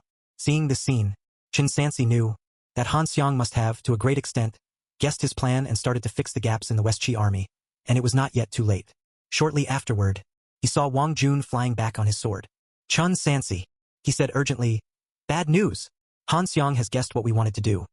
He's already ordered their central army to withdraw and support the left army, and your plan to bypass Gravel River probably can't be achieved." Indeed, Chen Sansi was not discouraged, just a bit regretful that he could not achieve victory with the least casualties. This Han Xiang's feat of unifying 7 states was evidently not an undeserved reputation. You could say, he was the strongest strategist he had encountered in this world. "What should we do?" Wang Jun furrowed his brows. "Are we going to be completely routed?" "Not at all," Chen Sansi said calmly. "You go to the right army and have Chu Yuanxiang and the rest retreat. Apart from that, order the left army to advance and cover our rear. We only need to retreat into Cloud Top Prefecture." The battle today was inevitable, but he dared to fight it. Whether he could win was uncertain, but he was certain he would not be defeated, as he had already prepared for this. After today, this battle was simply meant to shift from the momentum of thunder to a protracted war of attrition. Moreover, the Great Shang Court would still be at a disadvantage. But all these were issues for later. "What about Feng State?" Wang Jun voiced his concern. "Didn't we come out to fight a decisive battle because we were worried they would go and attack Feng State? The battlefield changes in an instant, and opportunities in war are fleeting. Strategies that were useful moments ago might not hold the same value now." Chen Sansi informed him, "The court has already dispatched troops to Feng State to fill the void. It's too late for them to go there now. According to my military orders, the losses on both sides in this battle will not differ by much." "Good." Wang Jun, before leaving, paused and explained, "I wasn't able to kill Han Xiang, not because I was unwilling to risk my life, but because the man simply wouldn't engage with me. Besides, his cultivation was not inferior to mine. There was really nothing I could do." "You didn't fight at all?" This was indeed beyond Chen Sansi's expectations. "For such a long time, the two of you were just stalling each other? It's okay, just retreat for now. After you return, recount the whole thing to me in detail. Sometimes, through interactions with a person, one might discover their weaknesses." "Aha!" Wang Jun did not waste any more time. The right army of dashing. The killing intent was intense. All of a sudden, signal to retreat was given. "Retreat!" After expending a large number of talismans and elixir pills and seeing red, Chu Yunxiang fumed as he created some distance from that martial cultivator, biting back. "The situation is greatly in our favor. Why are we withdrawing?" "No more nonsense. If you're told to retreat, you retreat," Wang Jun stated. "Our plan has been detected. Han Xiang is on his way here. If we don't pull back now, our entire army will be wiped out." "The entire army wiped out?" Chu Yuanxiang snorted coldly. "I thought that Chen Sansi had some great capability, yet he still didn't win. Retreat! Retreat!" The right army left some to cover their rear while the others fought and retreated. After falling back dozens of miles and meeting with the reinforcement from the left army, they successfully retreated into Cloud Top Prefecture. Regarding this, the West Qi army could do nothing but temporarily withdraw as well. This great battle thus came to a temporary halt. This war, Dashing suffered accumulated losses of 20,000 troops and horses. The West Qi army suffered accumulated losses of 35,000 troops and horses. On the side of the generals, both sides sustained losses. The situation once again fell into a stalemate. Inside Cloud Top Prefecture, Chen Sansi listened patiently as Wang Jun described what Han Xiang had been doing since the beginning of the war. Observing the chess game. What an observer of the chess game. What an outstanding chess player. Chen Sansi closed his eyes, his mind constantly flashing back to every encounter with soldier immortal Han Xiang after arriving in Jiazhou, every march, every deployment, every confrontation. After a long while, he suddenly opened his eyes. At last, he had discovered the method to break this chess game, the sole weakness of his opponent. Chapter 637. Sentencing the White Robe to Death. Capital City. Imperial Palace. Zhongjua Hall. Over the past few months, Prince Regent Chao Huan and the cabinet officials have been eating and drinking here, never leaving even a step away. The Western battle is crucial. Once there is a mishap, the Great Shang dynasty could face the possibility of a pincer attack from three sides and complete disintegration. Months had passed since the White Robe had been requested from Liangzhou.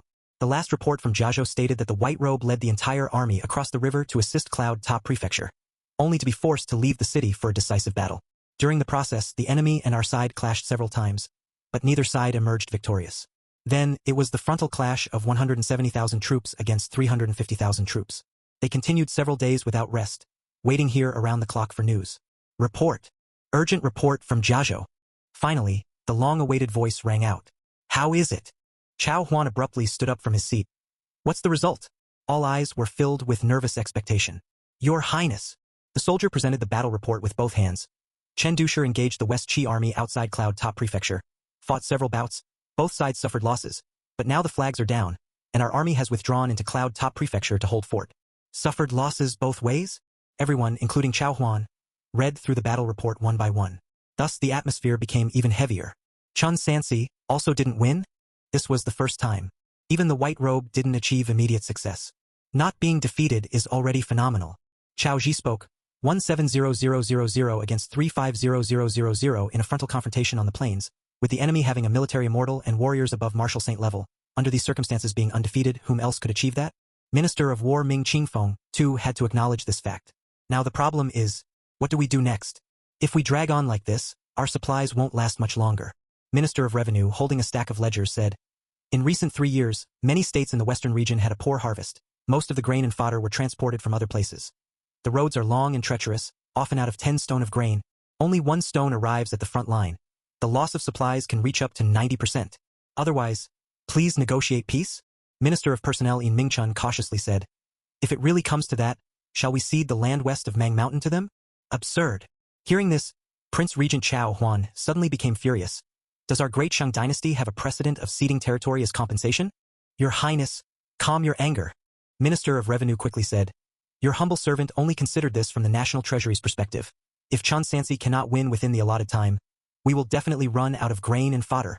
After we run out of grain and fodder, the remaining 150,000 troops will also collapse. By then, negotiating for peace won't be so easy anymore. Your Highness, Minister of War Ming Qingfeng spoke, I think, given the gravity of the situation, it's best to inform His Majesty of the circumstances, whether to continue fighting or to negotiate peace by ceding territory. Only His Majesty can make that sacred decision. Lord Ming, Chao Huan, supporting his forehead, please join me on a trip to Longevity Palace. The two of them, escorted by guards, made their way to Longevity Palace, but were stopped outside the door. Mr. Huang, Ming Qingfeng puzzled. We have important matters to discuss with His Majesty. Please report to him. His Majesty is currently meeting with distinguished guests. The eunuch's arm barred the door like steel. Your Highness and Lord Ming, please wait here for now. Longevity Palace. Lakeside in the back garden within a pavilion. Thank you for your hospitality, Taoist. A middle-aged cultivator absent-mindedly tasted the tea, finally finding an opportunity to speak. May I know when Taoist will provide an explanation? Emperor Longqing put down his teacup and said unhurriedly, are you sure it's not just a coincidence of names, but the exact same person? I am sure. Li He firmly said, both are martial cultivators, and your subordinate Chun Sansi happens to be the direct disciple of Guardian Sun Xiangzong. It can't be wrong. Taoist, no, let me address you as your Majesty for a moment.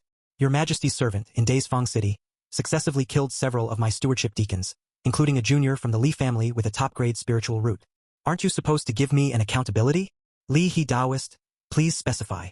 Emperor Longqing maintained a calm demeanor throughout. What kind of accountability do you want? Very simple. Li He said sternly. Your Majesty only needs to hand over the person to me. Let me take him back to Daisfang City for public execution, to deter all the robbery cultivators and uphold the dignity of my family. Emperor Longqing spoke indifferently. Li He Taoist perhaps isn't aware, with the ongoing battle up front, I had just recently deployed Chun Sansi to take command of the troops. So what? Li He emphasized. The junior he killed, though proclaimed to have mediocre talents, actually possessed a top-grade unusual spiritual root. My family has had only such a person in 100 years. Are we supposed to just let that go? The life and death of my subjects are not up to outsiders to decide. I will take note of this matter for now and plan it after the war is over. Emperor Longqing's tone remained even, but his voice started to reveal traces of dragon might. Li He Taoist, if there is nothing else, please return on your own. Do you mean just let it be? Li He rose abruptly, anger apparent in his tone. Since the Taoist refuses to hand over the person, I will have to retrieve him myself. Just as he was about to fly away, a sword edge suddenly appeared in front of him. The Dragon Abyss sword, unbeknownst to when it was unsheathed, was hovering 3 inches in front of him, directly targeting his face with its sharp edge. Chao Kai. Chapter 638. Bestowing death to the white robe _2. Li He thundered in fury. What are you trying to do?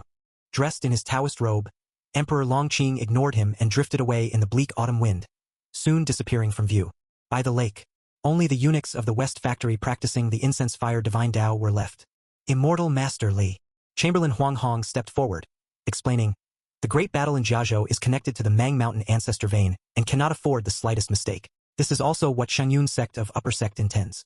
If there is anything, it would be best to wait until after the battle has concluded. What? He narrowed his eyes. With so many people in the great Shang dynasty, can only Chen Sansi be relied upon in a battle? You cripple, if you do not get out of my sight, do not blame me for being impolite. Immortal Master Li. Facing the insults, Huang Hong was not angry but simply bowed slightly, reminding him in a very polite tone. This is not Daisfang City. His Majesty has treated you with respect and has already given enough face to the Li family. If Immortal Master Li continues to be unreasonable, don't blame us for being unmerciful. As for Chen Sansi's matter, regardless of the outcome of the war, His Majesty will deal with it afterward. Well, an ordinary emperor dares to be so arrogant. He gritted his teeth. If it were not for the sealing restrictions, his Li family would be able to annihilate the imperial family here with a wave of their hands. But for now, he looked at the dragon abyss sword always hovering in front of him and could only choose to temporarily suppress his anger. Then I will wait. Wait until the battle is over, and see what your old emperor has to say. Within Longevity Palace, Emperor Longqing strode into the grand hall. Servant Yan Liang was sitting on a stool. Did you hear everything? Emperor Longqing brushed his sleeve and sat down on the dragon chair, his eyes twitching slightly as an unexpressed fury of dragon might pulsed. Chen Sansi has indeed committed the crime of deceiving his sovereign. The hoarse and aged voice of Yan Liang sounded. He should have found a way into the cultivation world through Sun Xiangzong a long time ago and acquired the Jingshan fruit. Moreover, with the dragon scripture in hand, it won't be long before he reaches the true power realm. Once he does, given his martial arts skills, except for your Majesty, I fear no one under the heavens can contain him. Why would Sansi deceive me when I sincerely care for him? Emperor Longqing closed his eyes, struggling to control his tone. Externally, I need to safeguard our nation against immortals, and internally, I still have to watch out for servants deceiving and undermining me. Your Majesty, calm your anger, Yan Liang advised. Your Majesty is a body of a saint Emperor Wan Shou, bearing the burden of the great Shang dynasty's capital city and 36 states on your shoulders. If not for you, this land would have collapsed long ago, so it's natural to feel the weight. Enough. There's no need for such flattering words between you and me. Emperor Longqing inquired, thinking of how Chen Sansi has deceived his sovereign. What do you think would be an appropriate way to deal with him? With a great enemy before us, if we act against the commander now, it could have an immeasurable impact on the morale at the front. Moreover, with the current tense situation in battle, it's better to put this matter on hold for now. After pondering, Yan Liang said, for now, let Chen Sansi continue commanding at the front. If he can recapture Mang Mountain, we'll summon him to capital city to face the court. If he loses, it will be a good opportunity to hold him accountable. What is the situation at the front? Emperor Longqing asked. News came early this morning, Yan Liang replied. The military immortal Han Xiang, summoned by West Qi, and Chen Sansi are evenly matched outside Cloud Top Prefecture, with neither side achieving victory, and they are still at a stalemate. Evenly matched? Emperor Longqing's pupils darkened. Neither victorious nor defeated, yet they are evenly matched? Your Majesty means. Yan Liang respectfully said, do you suspect that Chen Sansi is deliberately not deciding on a victor to delay time, waiting to open all junctions and break through above Marshal Saint? The servant also finds it strange. Logically, with both sides engaged in a great battle on a plain, how could it be possible that both remain largely unharmed? Of course, it could also be that the two are indeed matched well, unable to determine a victor. To discern which situation it is, the servant believes that a military order should be issued to him to decide the victor as soon as possible, to see how he will act. After a silent consent, Emperor Longqing added, if he truly can't win, then arrange for contact with Luoya Valley, behind West Qi. I will not be controlled by any sect, not even Shangyun sect. The servant acknowledges the decree. Cloud Top Prefecture. In the wilderness, Chen Sansi was wielding the Longdan bright silver spear, absorbing spiritual energy with the fire-breathing technique, and with the enhancement of the dragon scripture. The gods within his body were awakening step by step in refinement, until a flash of spirit light suddenly crossed the surface of his skin. Jingshan skin god. Tongzhong, Taoist named Dao Lian, 1 inch and 1 part tall, yellow-dressed. Cultivation technique. Dragon scripture. Entry level. Progress. 37 out of 100. Since retreating to Cloud Top Prefecture, another month had passed, and he practiced day and night, hoping to break through to the true power realm a bit sooner. Both sides. There might still be reinforcements coming, above Marshal Saint in combat power. Only by enhancing his own strength could he gain a greater chance of winning. Battle in the wilderness. Chen Sansi had also exposed his storage bag and talisman, and with Daisfang possibly bringing a warrant to the Divine Continent, the court might be aware of his visit to the cultivation world. But some things could never be hidden, because he would not stop cultivating. One day, when he breaks through to the true power realm, or even higher, How would he explain where his heavenly materials and earthly treasures came from? Certainly not all picked up. There will come a time when explanations won't hold. And that day won't be too far away. Chapter 639. Bestowing death to White Robe _3. Since I can't keep it a secret anymore, there's no need to hide it. All this heritage. It was originally left by my master, not stolen by myself. I had been patient before because I lacked sufficient strength, but after reaching the true power realm, possessing the power to protect myself, why not be more open? Boom! Right after Chun Sansi put away his gun. A loud noise came from the nearby woods, followed by a large swath of trees collapsing.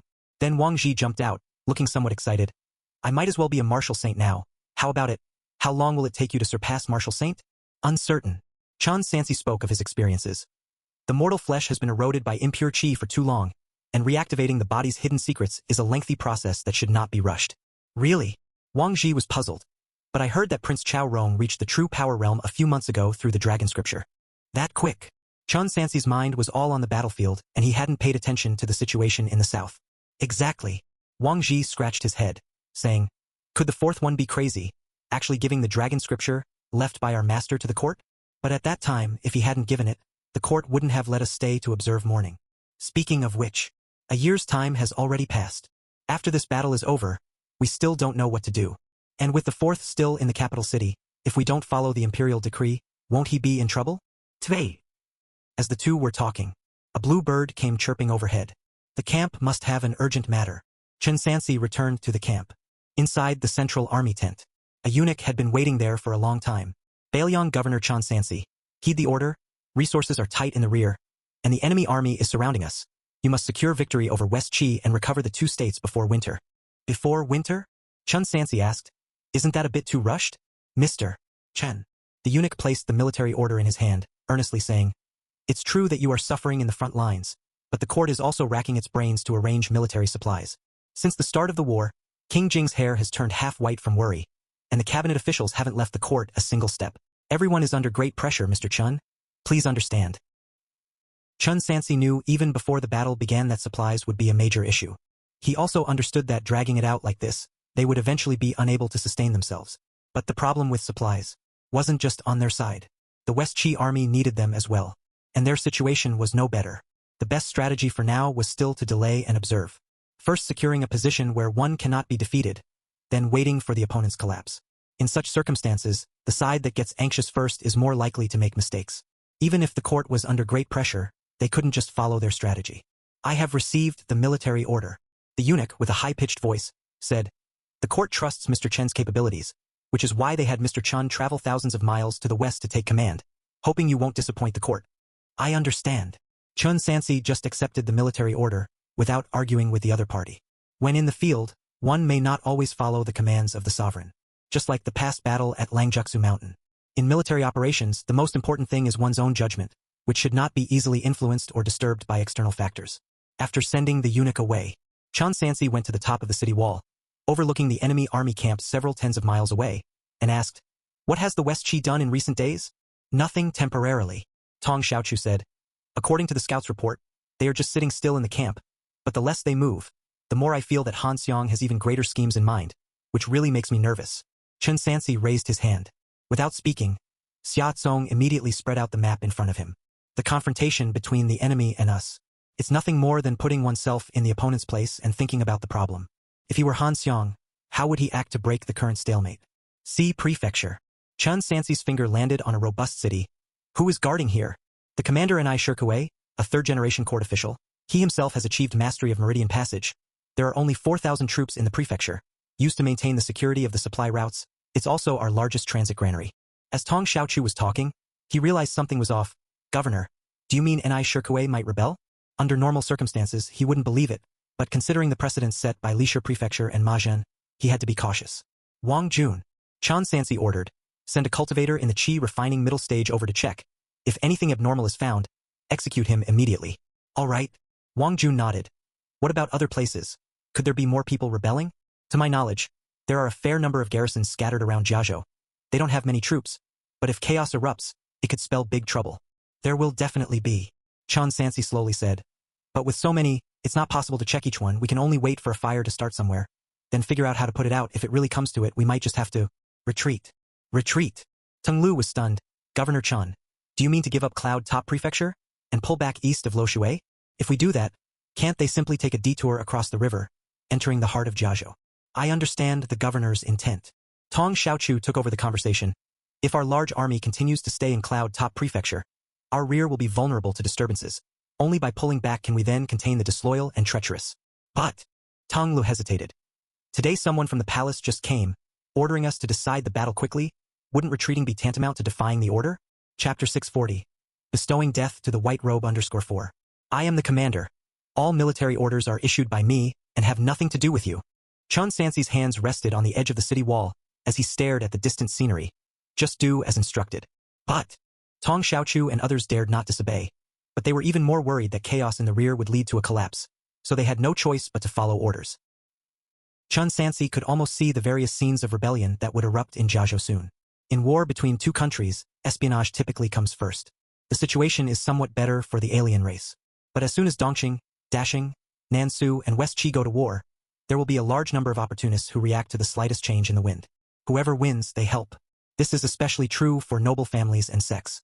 In some areas, the control of noble families and sects is tremendous, sometimes even surpassing the court.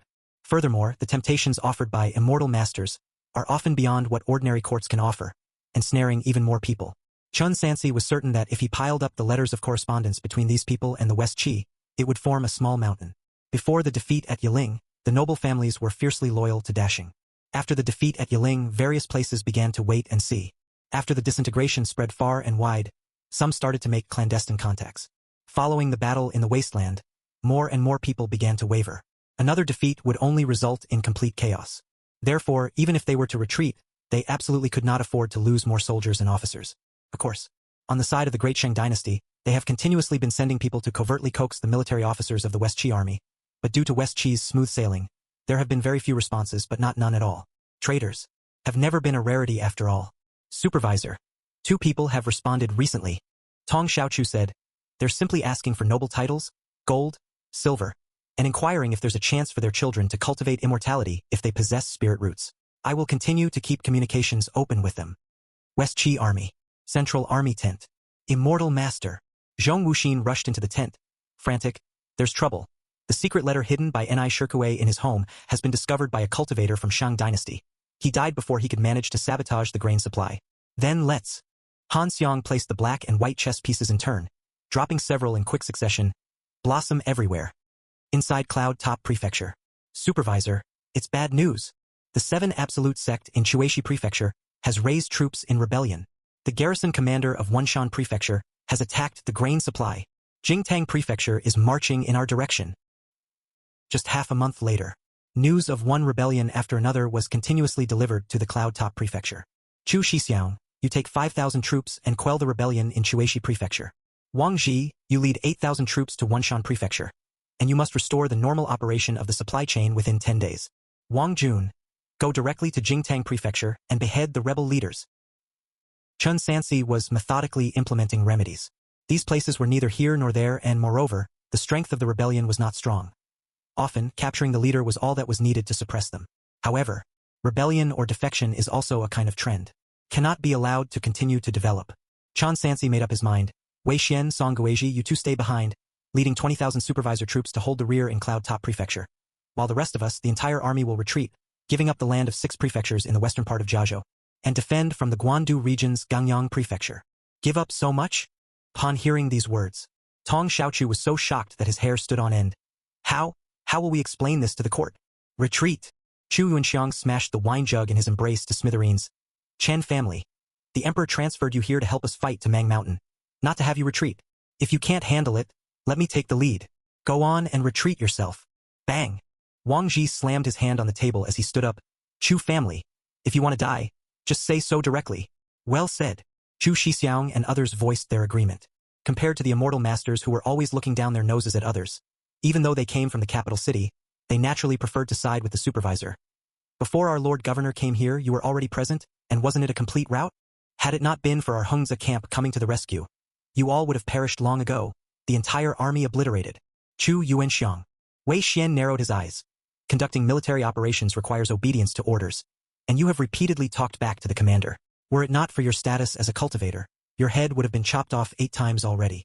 Nonsense. Now it's you who are defying orders. Chu Yuanxiang retorted. The military orders from the court are clear. They demand a swift victory. Yet now you intend to retreat? Talking to you is pointless. I will go to your emperor. Having said that, he left on his sword directly. The entire army began to retreat in an orderly manner according to Chen Sanxi's command. The West Qi army. Immortal master. Gong Yu rode a swift horse to the central army tent, dismounted and spoke loudly. As you predicted, Chen Sanxi has led the Great Shang army to retreat east of the Luo River. What is our next move? The enemy retreats, we advance.